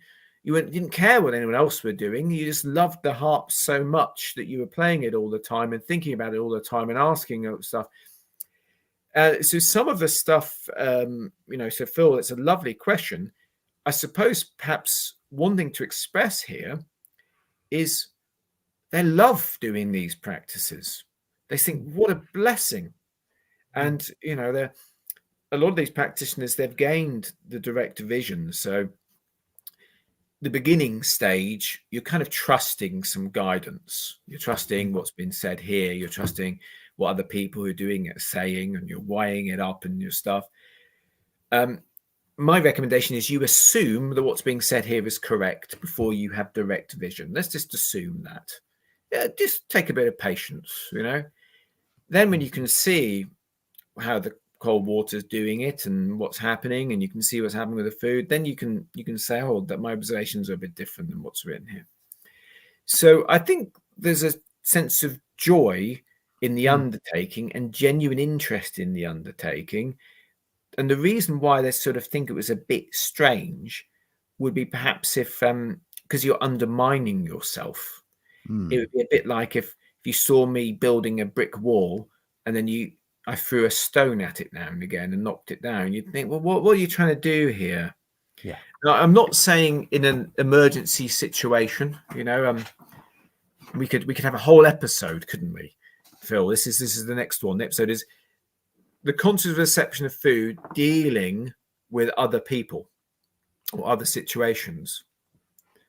What do I do if you're Martin and you're at a meal and it's a social event? maybe you're one of the guests of honor and you're on a big table and everyone's looking at you and someone's trying to make polite conversation. What do you do? You know, can you distract them temporarily and do a little bit of this working? Or what do you do in a situation where you think someone might take your food? Are there techniques so you only just do each mouthful rather than, you know, there's all sorts. You could do a whole thing on that. But the whole point, I suppose, I'm making is they are actively, genuinely dedicated to the endeavor. Yes. And yeah, so I think, yes, there's some kind of sense of discipline needed, but I think the genuine joy in that undertaking is there. And maybe that could bring us back to this rejuvenation thing. If you are interested in this rejuvenation, and we've only talked about initiated Hermetics, we could do a whole episode. I could tell you some of the special retreats, how you can regenerate yourself through special sleep techniques, how you can through special dietary regimes, through retreats in the dark with special supplements. There's all sorts of things you can do which are part of the same discipline, and Bardon was aware of them. I know he had books with them in there, and even some of the books that have never been published, I know he had access to by some of the funny things, you know, that appear. Yes, but the basis of it, some of it might be in you first. Some of you talk to them, they're finding this life real hard. And they've kind of got to an attitude where they think, well, I think I can hang in here in this plane, in this physical body for about the lifespan I've got. But I don't think I want to be here much longer. And if you said to them, you know, here is the pill of immortality, or here's a medicine that will regenerate you, and these things are coming, you know, coming soon. Oh, yeah. Yeah. They'd say, ooh, I don't know about that. Yeah. Crikey, I might have to do something then. yeah, absolutely. Or to do themselves think, why would I deserve this over other people? Yeah, okay, yeah. Yeah. There's, you know, so there's, you know, millions of people dying all the time. Why am I allowed to carry on longer or healthier or so on? That's an intriguing thing. And some of the very early yogic texts, they do deal with this, incidentally. They deal with some of these, what these mental barriers would be. But if I may, just quickly, and just say that you're becoming aware of mental processes is the earliest stages of the development path in this book. You're getting to know yourself. I mean, this is the Oracle at Delphi. This is becoming aware of your proclivities, and then going, well, is that conducive to the path that I'm on? You know, is this helping me or is this hindering me? And, you know, I think too that one of the methods I've come across that's been very handy is there's an exercise called the 3 transformations. When you learn to change the clairsentient feeling by Qigong between these 3 bodies, you get clean separation. And so you can dwell in the mental body and you can observe what the astral body is saying, like almost like a petulant child sometimes if you haven't done the work. And so you can be observing, you know, these 2 things having a conversation essentially, or just being aware of what's happening and be above it. And so, sorry, I've completely just wandered off the topic here. No, this is very on topic. Yeah, it's very on topic. So just to check, because the 3 transformations I know, and it might be a different one, or I'm aware of, are to do with your Jing, your Qi, and your Shen. And it's sort of a purification process where there's sort of, you move, it's a kind of upwards moving, combining kind of process. Is this the same area we're talking about? Be aware, this is not my specialist area. I'm just aware of it. So in the book, we have the 3 bodies that get their own special type of schooling, each one. And there's the 10 steps. There's the 3 bodies. And you have a beautiful item on your website, the lemon with the 10-petaled lotus, and then you have the shin. And then that shin word is very interesting because we have shin, we have shen, and we have that appearing across. And but as far as the 3 transformations go, you know, when we are able to cleanly sort of dwell, and we start off with a house and a messy house. And what happens is that as we start to clean the house up, we discover that there's rooms in this house, and each room is suitable for a certain type of operation. And so, you know, we don't go and cook food in the bathroom, for example. And so at the vital level, it has a certain feeling to it because we use the feeling of this vital force through the qigong. And so the vital force feels a certain way. And so we know we're in the vital physical aspect of the body. It has certain properties and characteristics about it that make it distinguishable from the astral body, which is slower. Okay, this is the Tai Chi phase. And then, of course, we are able then to lift that up and feather that out, and we are now in the mental body in the Shen. Now, that is the 2 transformations, and the 3 transformations puts us up into Wu Ji, into the Ku, or the Akasha. But as far as being able to separate it goes, it gives us a, just to start with, before we, obviously there are other things that need to happen before we can dwell in the space above, but it gives us a 3-dimensional sort of like space-time relationship to the bodies, because they are sort of arbitrary locations in some ways, although we certainly do feel here. And we have a lower dantian that is, we find some of these centers across certain cultures. And I am actually starting to wander off here. No, it's all good. Yes. So obviously in the alchemical tradition, and you can kind of see this in initiation in Hermetics and the tarot card. You've got the salt, sulfur, and mercury. You've got the animal, vegetable, and mineral kingdoms. This was very much related to these 3 levels, and you get, again, Bardon does relate them. So if you divide up a plant through various processes, you tend to get the physical, which is the structure of it, like a powder, as it were, or an ash, and so on. You tend to get the alcohol, which is quite sort of similar throughout them, and then you get the essential oils. And this was very much this salt, sulfur, mercury. And what's intriguing about these 3 powers, as you were talking about, these 3 stuff, is there is some disagreement over the qualities. So sometimes you look at them in between traditions, you think, wow, God. But you can imagine why that is, because we're talking about things which are of the mind, the very subtle perception things. And so that makes it, you can understand there may be big cultural associations, there may be big physical, feeling associations and that kind of stuff. And yes, so I think it's intriguing that the system is divided into those 3, and they need to be worked together, because that is part of that alchemical process, both in terms of China and Oriental in general, and in terms of the Western practice. So I think that is part of that sort of the other layer of these teachings. What I didn't know is that in those transformations, there were exercises which kind of allowed you to have a look. Yeah, it sounds logical. It sounds logical that would be part of that training.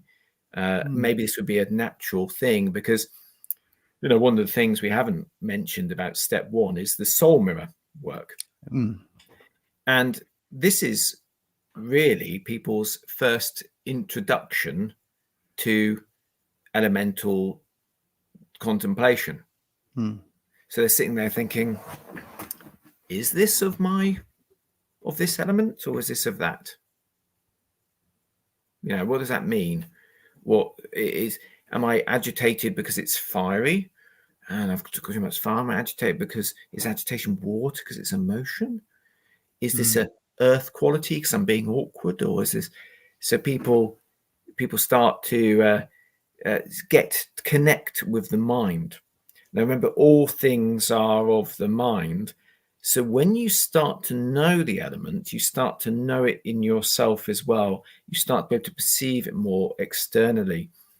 So there's an awareness thing. And balancing these elements, these humors, this is the beginning of some of this transformation. When you start to make this soul mirror book, it's quite hard for some people, because they find it hard to write down anything that could be perceived as negative about them. And they sort of start doing it, so they have a bit of resistance. Or other people find it hard writing the list of positive things.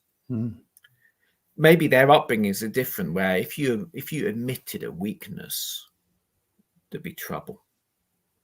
This could be a big thing. or maybe for them, there's a lot of pain involved in this. But here's a real important thing. Your mind is always aiming to help you. This is a really important thing. You've got this natural goodness in there. I promise you about this. Even those, you could change the name of these books. You can have one is the seed and one is the flower. The flower, all the good things that are happening. The seed is the potential thing, which could be our, people see as your dark soul, maybe your black book. All the things you're doing are trying to help you somehow. So when you actually write them out, saying these are the things I want to amplify, these are the things I'd like to transform or get rid of, some part of your mind says, okay, well, why didn't you say? Well, thank you. A clear list of objectives. That's lovely. Because I've been getting a lot of mixed signals from you up to now. Your deep mind has been, you've been saying, do this and do that. And sometimes you've been improving of it. You've been saying, yeah, let's get drunk tonight. Yes. And by saying, okay, drunk, good, drunk bonding. And next day you've been saying, oh, this is terrible. What a bad plan that was. Who came up with that plan? So when you've got it, you've made some firm decisions. This is a really good thing. So this is part of also of your balancing and stopping that counterproductive behavior. Then of course we come to and finding these hidden things. And then we come to the vacancy of mind. What a wonderful exercise this is. I mean, this shows a lot what's going on. So you're saying, let's be quiet, everyone. To the force of the mind. And some of them say, quiet, you say. Let's talk about that. So you discover the elements of the mind which are not even under your control enough to be quiet for a few minutes. And there's a lot happening in a hidden way with this.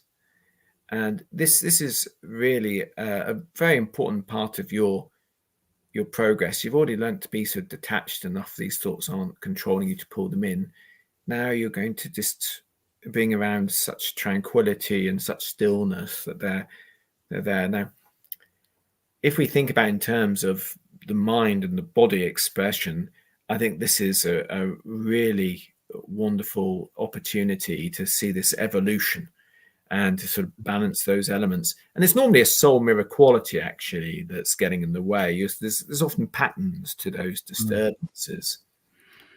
So as part of your path for your health, I think this is a really therapeutic thing where you work out what is the disquiet, what's causing the noise, I suppose. Well put, yes.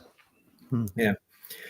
Now, we've got to the end of our first set of exercises, but what I'd like to do is give some big honourable mentions to where you will find, if you read Initiator Meditation, how do you regenerate yourself? How do you cause your body to be younger?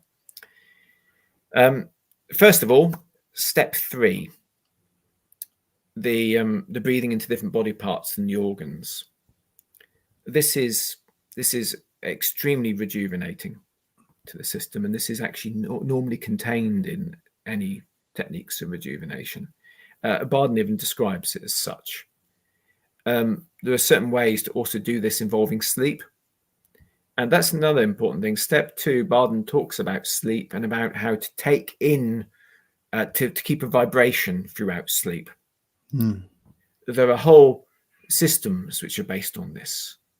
Sleep is such a wonderful rejuvenating time, and where you go in your sleep and what you have going on in your sleep, this has a really big effect on your physicality and on your health. And I think this can be really overlooked. Again, I think I mentioned about the elixirs and the rejuvenating fluid condensers. I can't remember where it is actually, but on another section, Bardon says, be careful, because there is a technique where you can create one of these with all 4 elements. But a true practitioner wouldn't do this because they'd lose everything they'd gained. So he's talking about this sort of an unskillful reset technique. In addition to this mention, let's be absolutely clear, the Philosopher's Stone is pictured on the first tarot card. And that's quite an intriguing thing. And the formula for this is actually hidden in the book. Now, it's not something we should be talked about, but look at that first tarot card, then that golden lotus, the Philosopher's Stone. Some of the pictures on that first tarot card, they could be quite hard for some people to relate to the exercise. You can think, well, why is that here? Why is that there? And sometimes in Bardon, he mentions things which you think, well, why? That's a very strange side track to go down. Why are we learning all about this suddenly? These have meaning. There are higher teachings hidden in that first book. Yes. Wonderful. So, have we got any questions or anything? Well, we'll have a quick look. What do we have here? Okay, so first of all, what happens if the bowl breaks? Somebody's asking me if my bowl breaks, and that's actually a relevant question, because we can get tied to the implements in some ways. And I'm the kind of person that likes to be able to, I don't take supplements. I do practices and I eat food, and food is my medicine. Like food is what I take in. I do, I try to eat organic food and these types of things. And I mean, obviously I've put a lot of time into this bowl and my spoon and my drinking vessel and these types of things, but I can still function without them. Yeah. When you take on ownership of the fact that, like you said at the very beginning of the conversation, Martin, the universe is mind.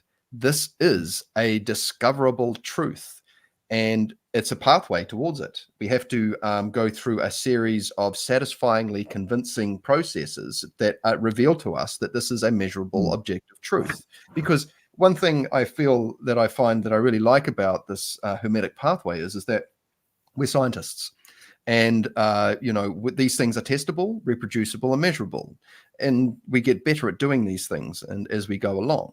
Now, if the bowl breaks, well, can I repair the bowl? It's a wooden bowl. I could glue it back together. Now, I mean, I could take the Japanese track, but I can't stitch it with gold, unfortunately, like I could with a nice porcelain one. But I could just as easily fix it, or I could just get myself another bowl and go, wow, okay, now I have 2 bowls. Now what I have is an opportunity to explore contrast. This bowl here is fully charged. When I put my mind in here, okay, well, I'm used to that.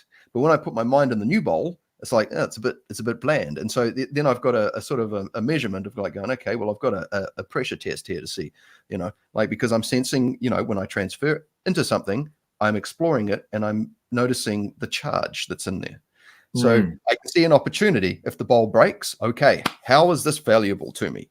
Oh my gosh, the bowl is broken. It's not a big deal. But thank you for the question, because I think, it's like this. As a musician, I'd show up, break a string on stage. I'd reach for my secondary guitar, which is still a nice guitar, but I prefer my first one. But it's like, it's okay because I'm functional. I'm probably quite pragmatic in that respect. And some people are going to be maybe a little attached to some things, but being able to release those things as well is a very powerful skill to be able to demonstrate to oneself, I think, too. Yeah. So this is a lovely, lovely question. And so first of all, Will, I'd like to say everything we're doing is natural. Everything we're doing is happening already. People contemplate on things until they have a big breakthrough. They achieve samadhi just by, musing on things. I've seen people talk about something for years on end before they suddenly have the obvious aha about it. I'm going to leave that job or whatever, and they have their samadhi experience on it. Everything we do is natural. Everything you do touch has resonance. Children even do some of these things naturally. They'll sort of say, making a guard, Teddy here, and it's going to be you here, and it's all happening.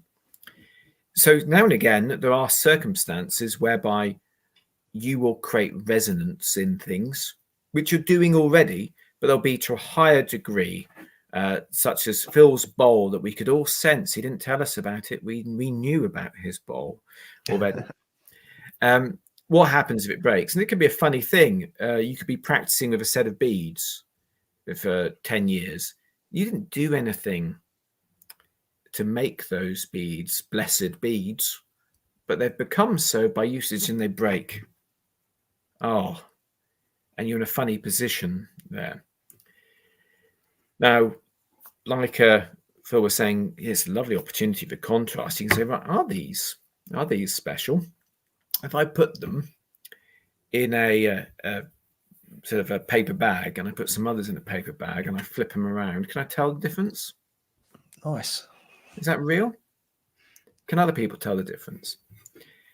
Does this mark something psychological? Is this big enough that I need to do something? Am I going to restring these?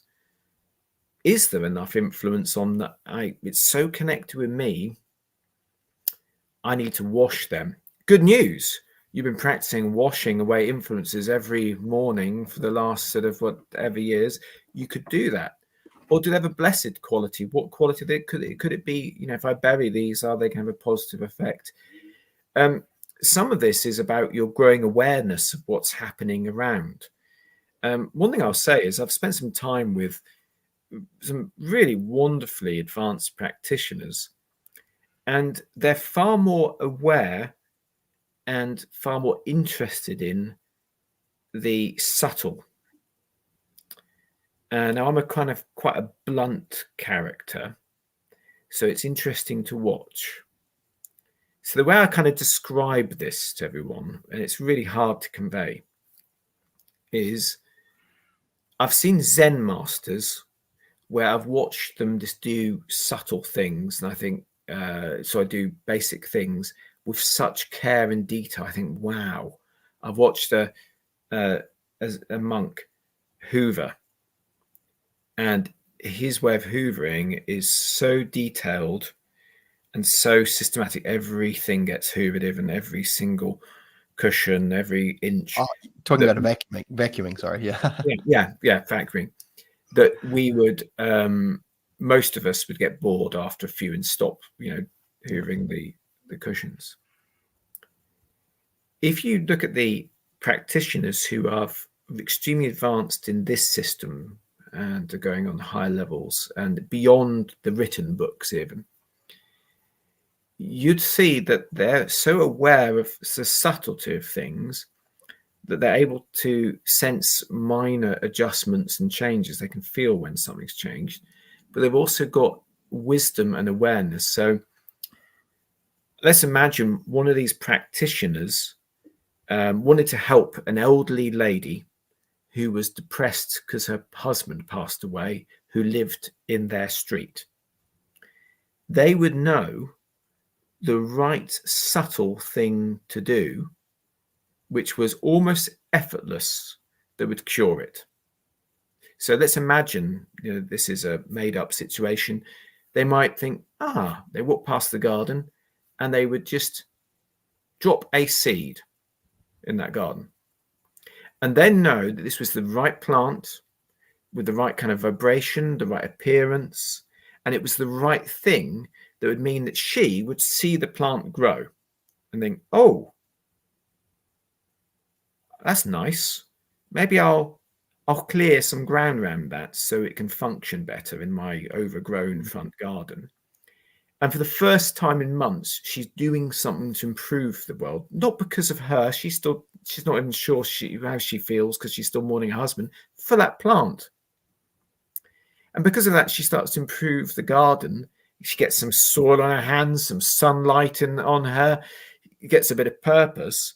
And that spreads a bit into the house, maybe. But maybe the scent of that plant every day. And that's enough that has a knock-on effect that would cure her situation. They're so in tune on that level. So they'd never not water a plant. They'd feel the plant screaming at them, saying, I'm dying here, I'm dying of thirst. they'd never arrange things willy-nilly, to just throw them onto somewhere or anything. They're very in tune with things. And it's a beautiful thing to see. And compared to them, most people are like sort of ape-like creatures, smashing everything and polluting things, because they're not aware of the subtlety and thoughtfulness of this stuff. So I suppose what I'm saying, and this is a big answer to probably a fun question about the bowl. Will's thinking, hang on, this is a joke, guys. I just wondering about it. But what I'm saying is, these kind of feelings are the beginning of this awareness of things in a more subtle way, when you know they're special and you know they've picked up on something, perhaps need to be handled in a special way when they break, or when the bowl gets eaten, or when we go around to Phil's house and there's only one bowl to eat from. Okay, well, I was thinking we choose the bowl and we think, hang on, this feels a bit special, maybe I shouldn't be eating from this. Or maybe he comes through and we're eating and he's like, guys, and he didn't know that he didn't want us eating from the bowl until we're eating from the bowl. And he thought, hang on, this is too much of me here. It's too much of an imprint going on here. So yes, so this is the beginning of that sort of this I'd see it as a Rosicrucian awareness level here, that you've sort of got these levels going on, that you know the right seed to block to grow the right outcome in different circumstances, or the right thing to let go of. Perfect.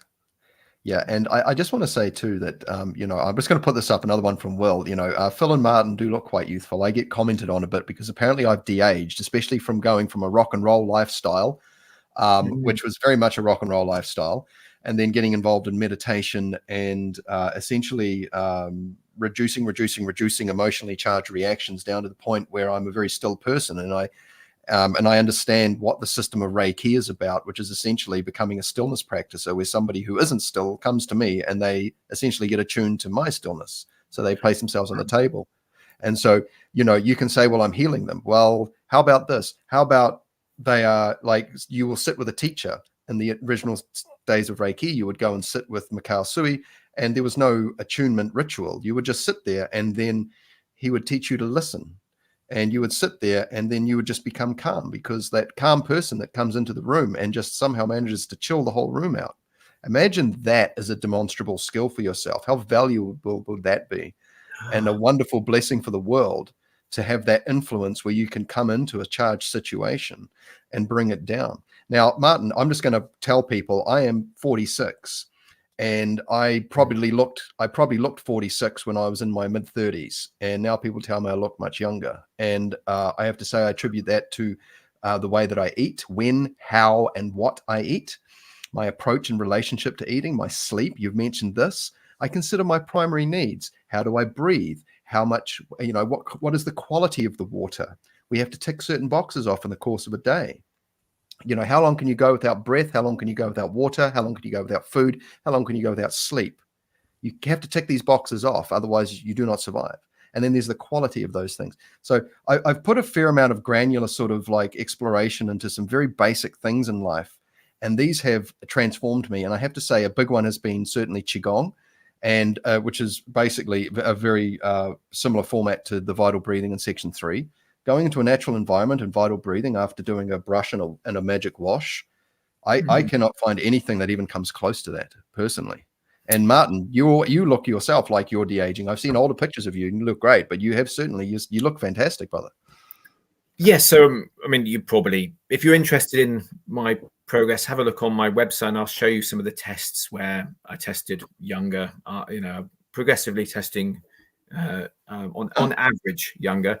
But there's some, you know, the testing we've got for age, by the way, is it's silver standard yet. It's not gold. It's a little bit, I think it's under resources if you're looking for the blog, are you? Yes, so there's a few things there. You can actually have a, so that rejuvenation, it's probably not the best one for, it's very detailed to go through here. but I think you saw one of my posts on Facebook about the Rejuvenation Olympics. Yeah. This one here? Yes. So this is a competition where they're using Durindam pace, which is one of the epigenetic testing systems, probably the most accurate one that shows your rate of aging. One would be for every year you're aging 1 year. So I've managed to reduce. I've got a little bit better since then. I've managed to get my aging a little bit into the 0.7 something. I can't remember exactly what it is now, my average. So I get a few months free every year. Now, this is a very competitive world, this. So people test every 6 months, some 3 months. And this is a chart of the slowest aging people in the world.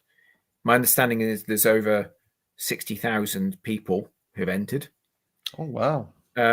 Some people here, I mean, you might have heard of Brian Johnson, who's spending millions and millions of dollars a year having all sorts of therapies, some of them very, the lead singer from AC/DC? What? It's a different Brian Johnson, yeah. He's a tech billionaire, a very inspiring man, Yep. Tech billionaire who's chosen. He's doing everything scientific you can do to reduce your age. And a lot of these people are professional athletes. They're professional athletes. Some of them have blood transfusions from younger people all the time. Some of them have their bone marrow replaced with younger bone marrow. Some have gene therapy. Obviously, I'm just using our skills here. Yeah.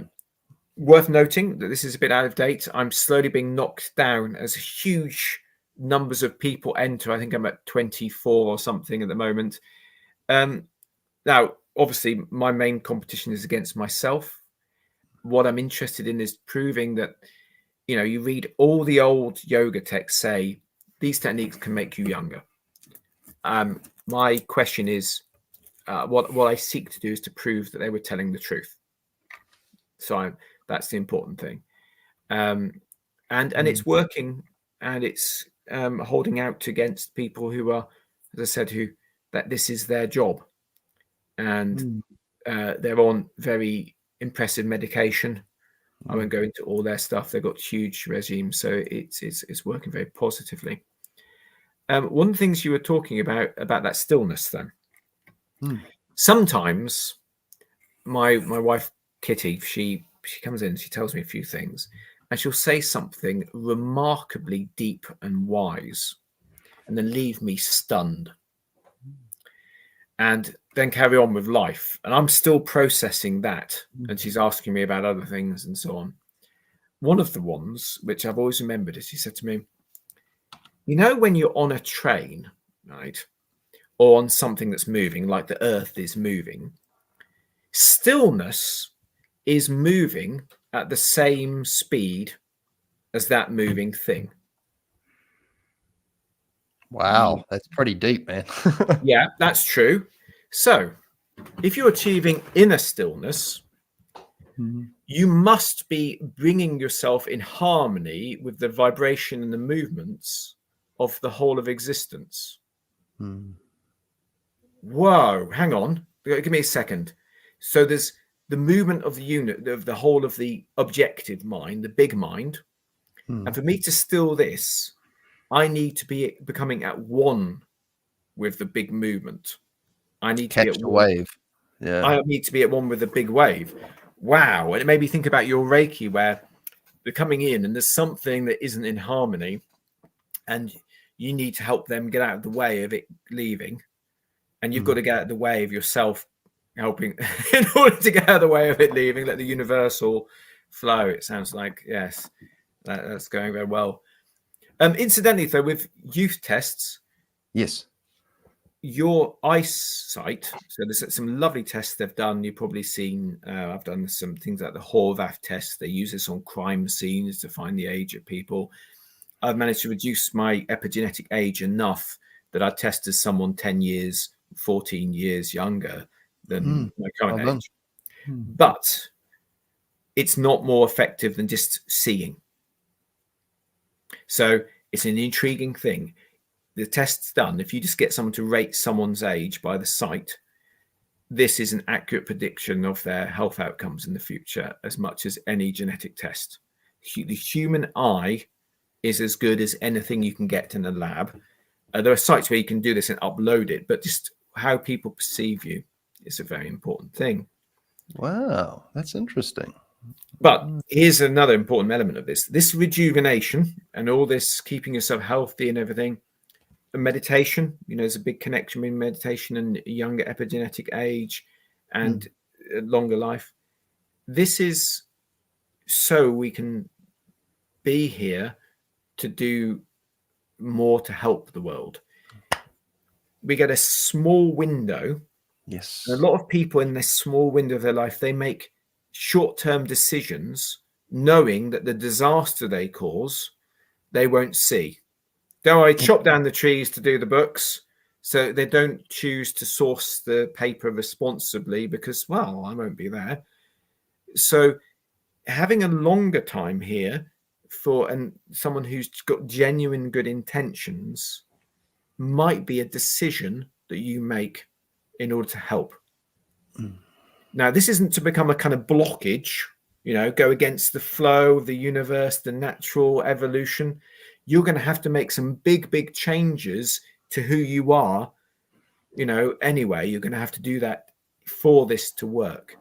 And it's not for everyone. Some people, it's probably better to move to the next step and the next life, the next existence, or to move to a higher place for your functioning. But for those who have decided, listen, I love it here, as broken and as painful as it is and how tough it is, I really feel that to do the good work I want to do, I need a bit more time. This is a natural thing. It's not something artificial. There's a common belief in some of these early teachings in yoga, you even see it in the Bible, that we used to live to 500, and that it's gone a bit wrong. This is a natural thing. So you're not trying to do something artificial, and it's not at any cost. This is why I'm saying, crikey, I think by the time you're having some of these big medical things doing, I don't know how good that is. I won't go into some of the things people are doing that I think are getting a bit imbalanced. What I'm saying is this is part of a healthy way. And you'll find what's good for the environment is good for you. What's good for you is often good for the environment. What's good for the world is good for you. So this is all part of an overall, you are the force of good. And that goodness starts with your attitude towards yourself. And that kind of, so now it's going to sound really new age, but it's actually very old age. Yeah. You're going to have some kind of love and compassion towards yourself on a scale which in the modern world other people might find uncomfortable or find hard to visualize. So, you're going to have this very positive viewpoint. Now, this doesn't mean that you don't have humility. Whenever I get humiliated, Phil, I always remind myself that humility is something I'm after. Yeah. That's great. Seriously. And if you have my personality where you tend to like doing big ambitious things and you share that, you do sometimes fail. So sometimes you say, and now I'm about to do this, and can't or don't, or it's not quite how, sometimes things that come out. So part of that is learning, just to say, okay, that didn't work because of this, and I have to do better. It's taking that humility with that kind of lessons from the universe. Lessons from the universe, I've often found, if I find a way to subvert around them, so if I meet someone and their personality, I've got to deal with them business-wise or in life, and it's just something that, it's just not working, and it hits certain things that are really tough in me. If I do find a way of just avoiding that person, 3 months later, I'll meet someone who's just them, but with a different face. Yes. In a situation that I can't subvert as easily. Yeah. And I'd never dared do it a third time. No, because the difficulty level gets ratcheted up. Yeah, you're better off to deal with it when you get confronted with it. It's going to have to happen sooner or later. Yes. And Yeah. some of this stuff with your health and so on is that when we're young, often we make some very temporary choices over our body. What is happy is good now. That's a big thing.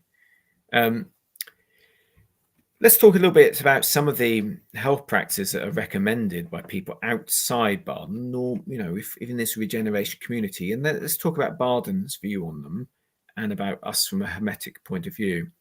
So fasting, Phil, have you ever undertaken fasting as a discipline?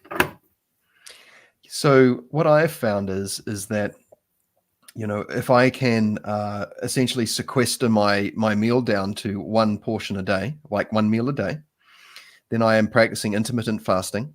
And so I will often I'll have a small window of eating, so usually between, say, lately I haven't been so much for various reasons, but between 10 and 4 I'll have a window. But outside of that, I'm letting my body work through things. I used to be quite overweight, actually, and so I've found that I had a food addiction, and there's still some foods that catch my eye, but as I develop sensitivity, especially working qigong and energy healing and these things, and I mean, obviously with the Bardon practices too, you become hypersensitive to things, and that steers your decision making, because where this goes. If I go down this road, I know what's going to happen. And so when it comes to eating, overeating never works out well, and eating too late and eating things that are too large, overeating, and certain food choices too. So when it comes to fasting, I've done, I think, probably the longest actual fast has probably been, I think I would do probably like a 3-day fast every couple of years. It's not a priority I put in. I would like to explore it some more, because I have some wonderful literature about how to really utilize that.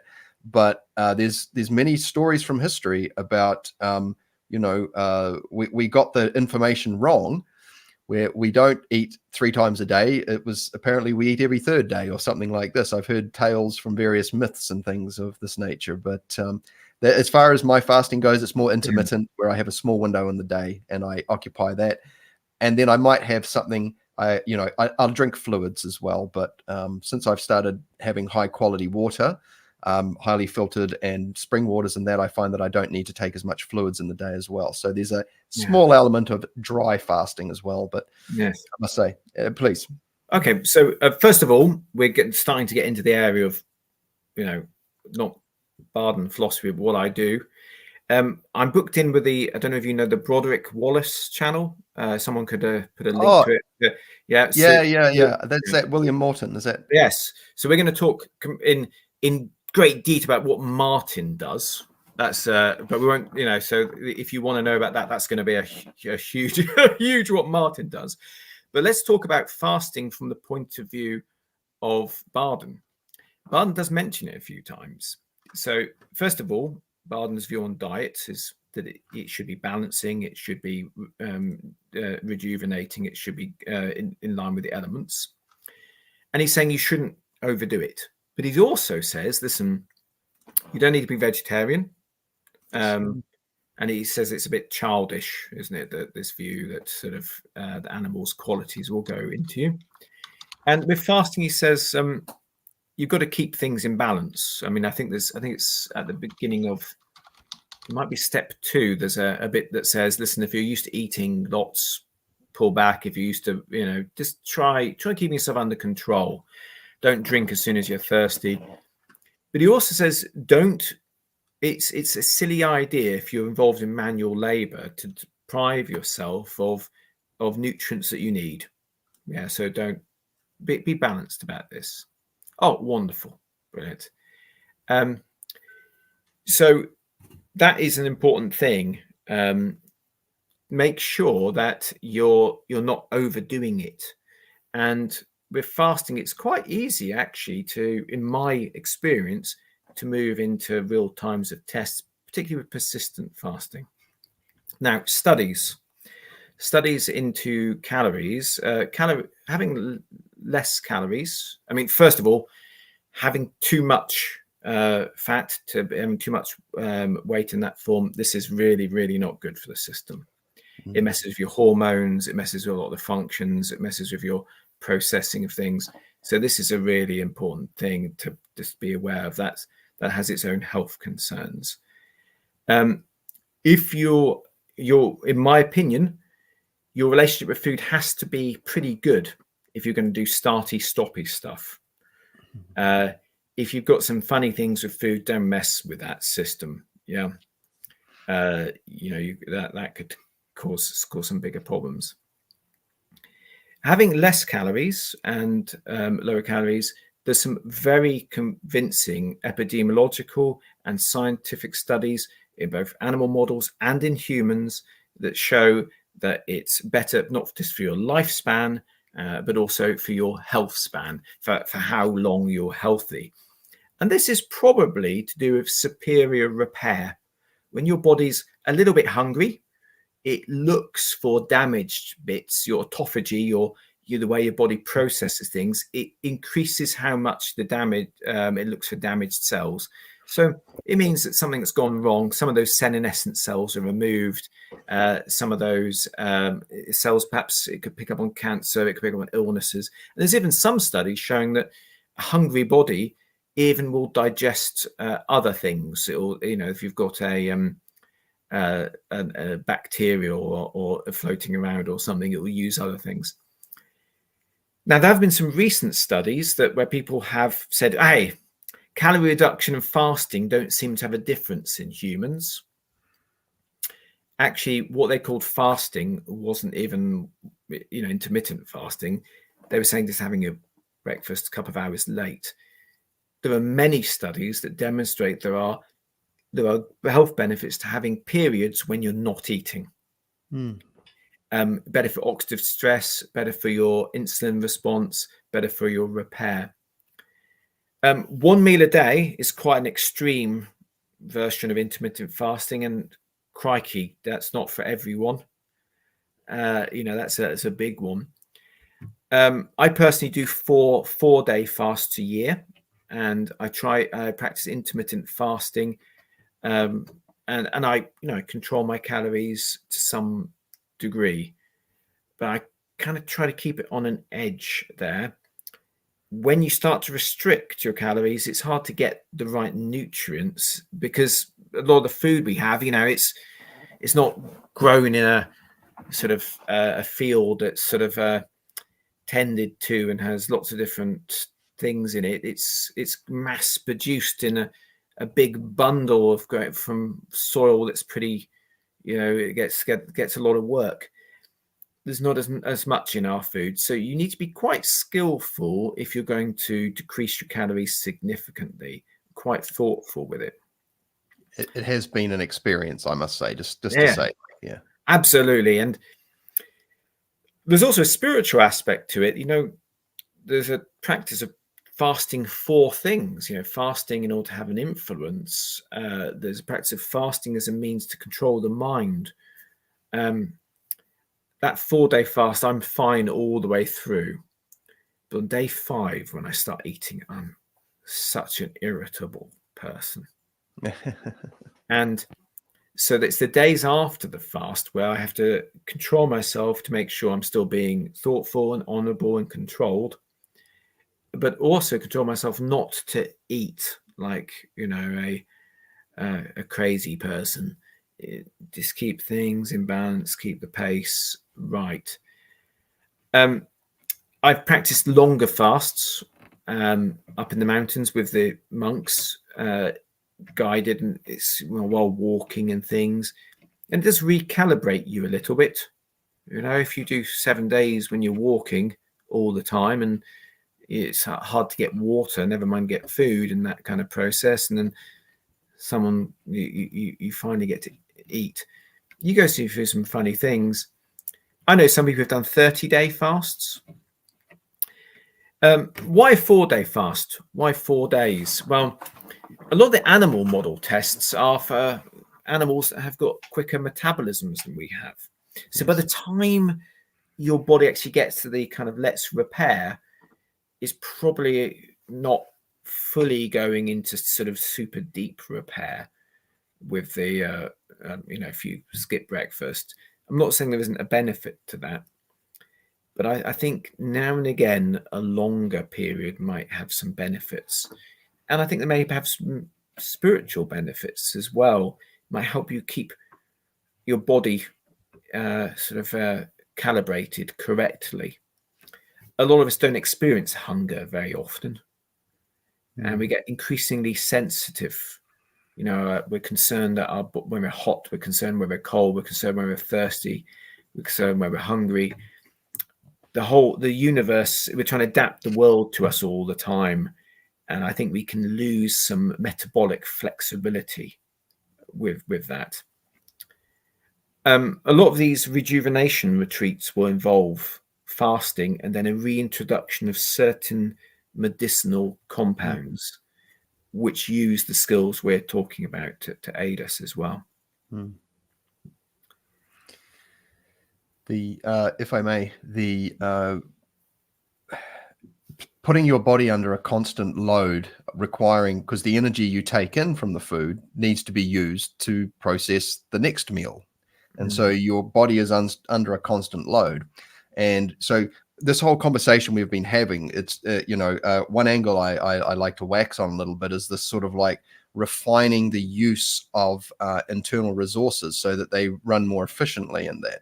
And one of those is that we start to explore the way that we categorize and organize information by using an elemental model at the various levels of reality. And so that we have a common denominator that has that law of correspondence or law of analogy. And so we can start to make sense of it, or we start to become aware of how we can make sense of it. And so when it comes to food choices, I had a couple of wonderful people on the Bardon this morning, where one of the ladies does 5-element Qigong food, Chinese 5-element food. And each one of the food types has a, like an elemental association, like, coffee and chocolate are very fire and very yang. And whereas, for example, rice is an earth, and it's a very neutralizing type of yin. It's not yin, sorry, it's a neutralizing food. So it kind of balances it all out. Now, one of the best pieces of advice that I got from a teacher who introduced me to Bardon was basically, you sit with your food. And if you feel like I'm hungry, I want to eat, you wait for that. You sit and just pay attention to that feeling, and you let it pass. And then once that has moved on, then you engage with your food. And so you're not operating from a lower instinct. You are consciously engaging the food without being driven by the hunger, if you know what I mean. And that can, I can't quote it, the study, but there is something about, it's probably related to like the Masaru Emoto experiments with the water crystals, when they're putting intention into the two vials sort of thing. And so, you're restructuring at one level the water of the food with your intention, and the more you practice, the more potent you are. And this comes back to the other thing you're saying, and I'm jumping around, but I will come back around. And that is, why do longevity practices?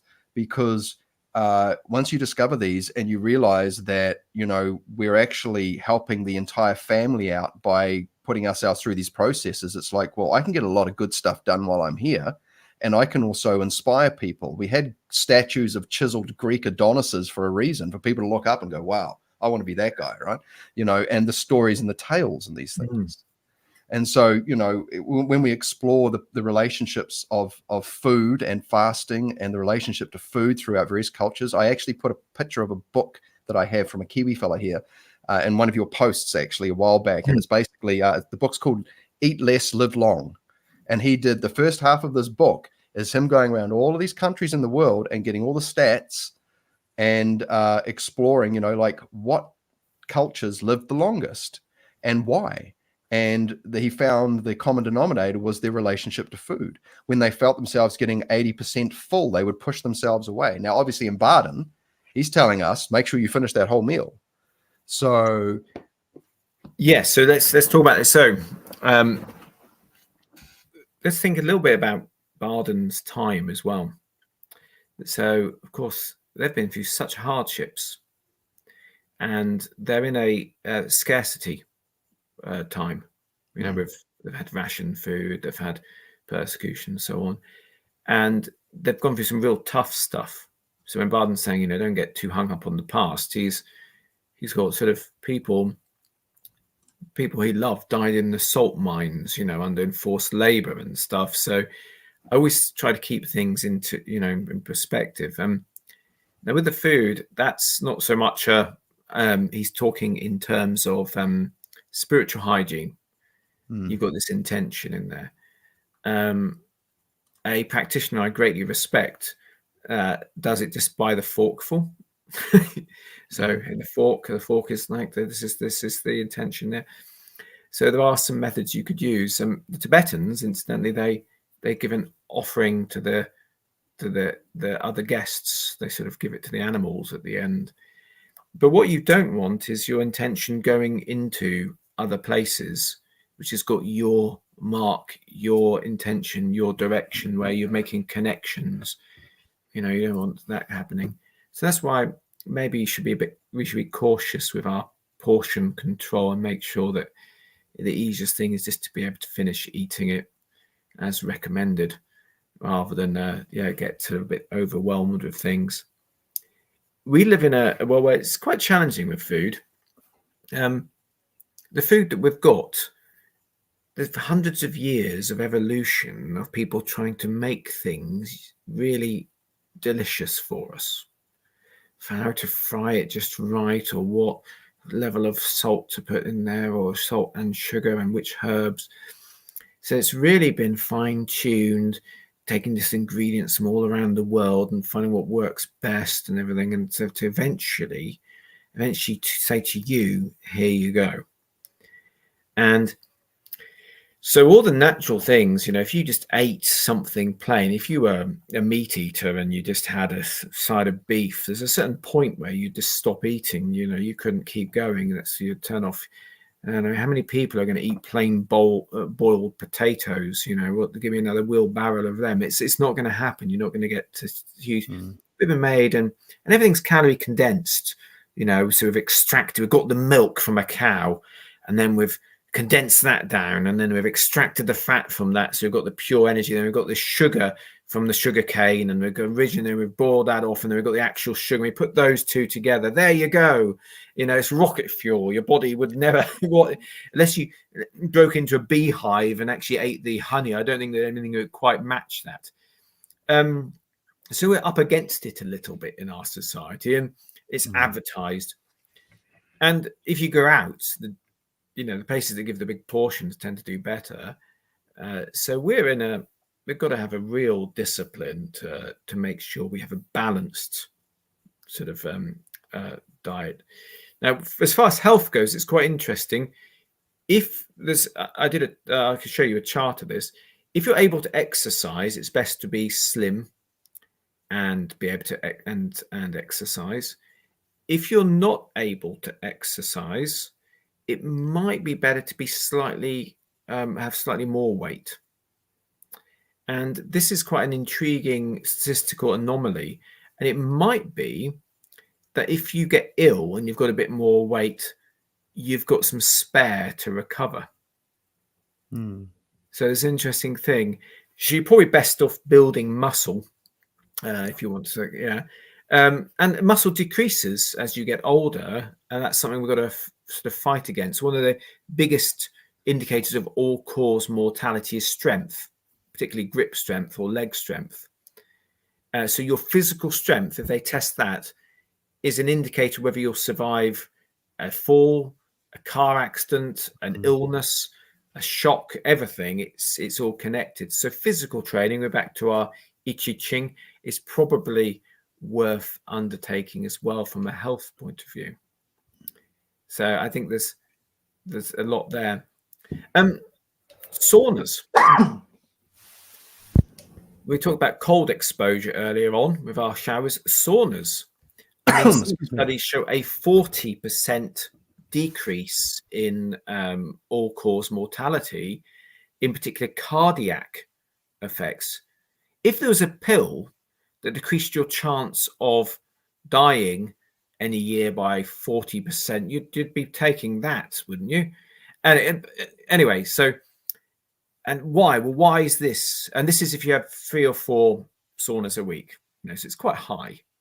But even 1 sauna a week makes a big, big difference. Why is that so good? Do you have saunas at all, Phil? Is this one of your disciplines?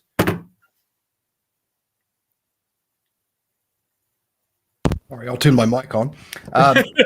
It's funny, actually, because we talked about saunas this morning in the Bardon, and then a friend of mine is basically he's just sold on them, and so it's becoming an actual thing in my life. So at some point in the near future, it's likely going to happen. But yeah, I'd love to hear your take on saunas.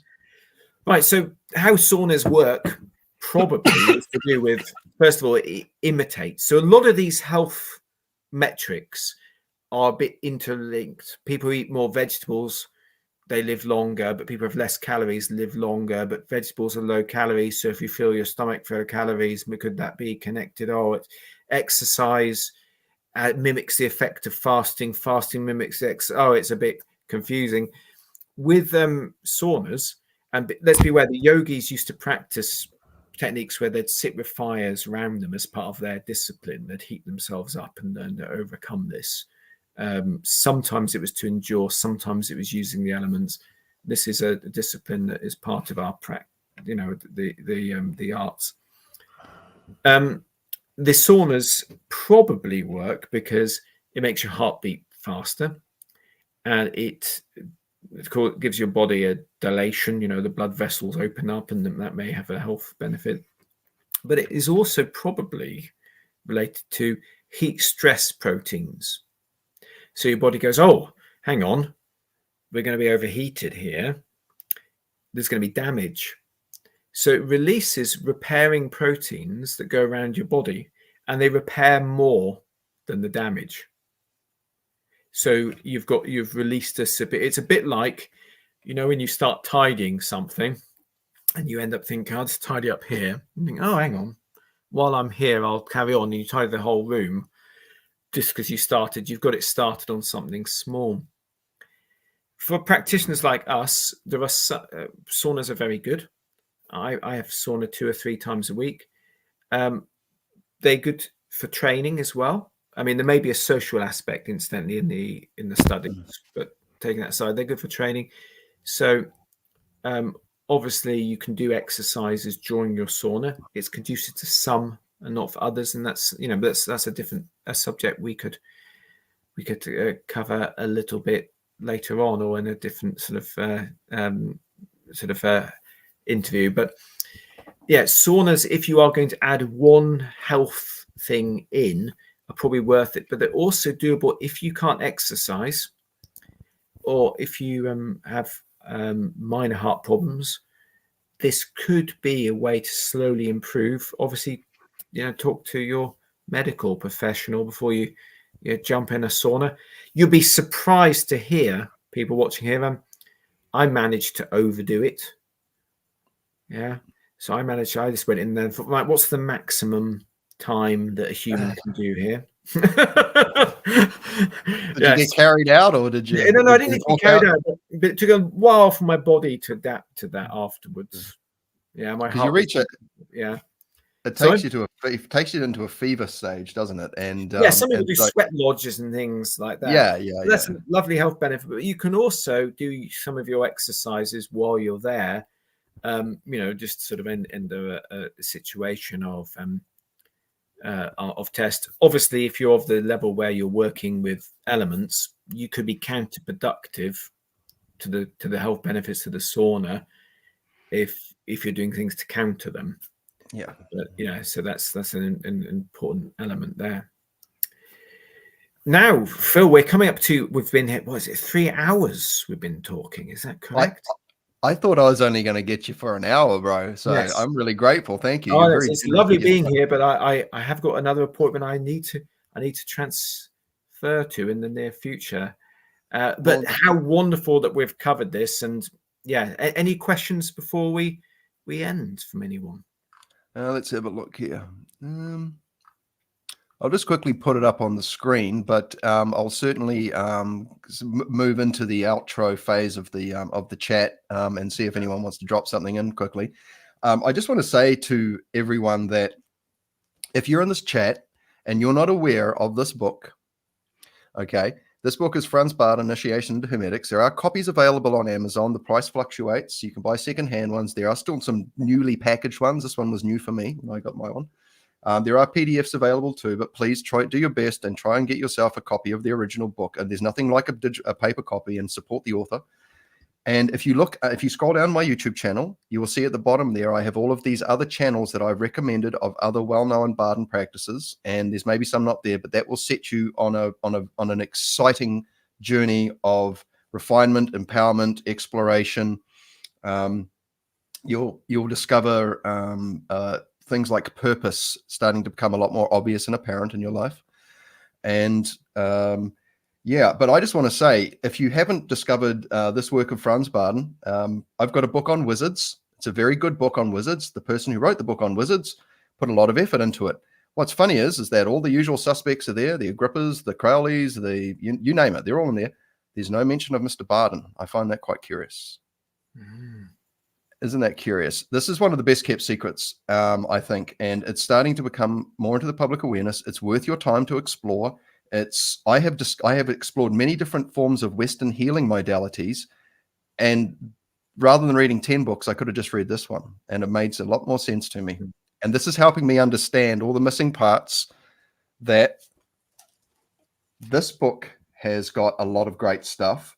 They're a very similar thickness, but this is the part that fills in the gaps. And this has helped me so much on my Reiki path, and helped me to discover how I can better utilize my time here on this planet. So we'll just quickly check to see if the things here. Nope, I think we're good. I want to say thank you, Mr. Martin Faulks, for your exceptionally generous time frame. Thank you. My gosh. So I'd like to add just something to end. You bet that wonderful recommendation for Franz Bardon. I believe that there's a time coming where our relationship with these higher skills is going to have to change again. There was a time where schools and ways of doing things gained prominence by ability. So I could tell you schools in London where the people or all members of that school demonstrated superhuman levels of memory and observation, and to the point where, you know, these guys they were banned from the casinos and gambling houses in London because they could memorize a pack of cards just by glancing at them. Yeah, I could tell you schools in Japan where the person's Zen skills were so much had skills beyond, as I described, they were naturally talented at everything. For too long, we've accepted people just telling you that they're good and their method works. I think what's important about the Franz Bardon is it's demonstrable, and you'll be able to see it in yourself. Thank you very much, Phil. It's been an honor. And vice versa, ditto. Thank you so much. If I get you to stick around for just half a second after I end the live stream, thank you so much to the chat, to all the wonderful audience.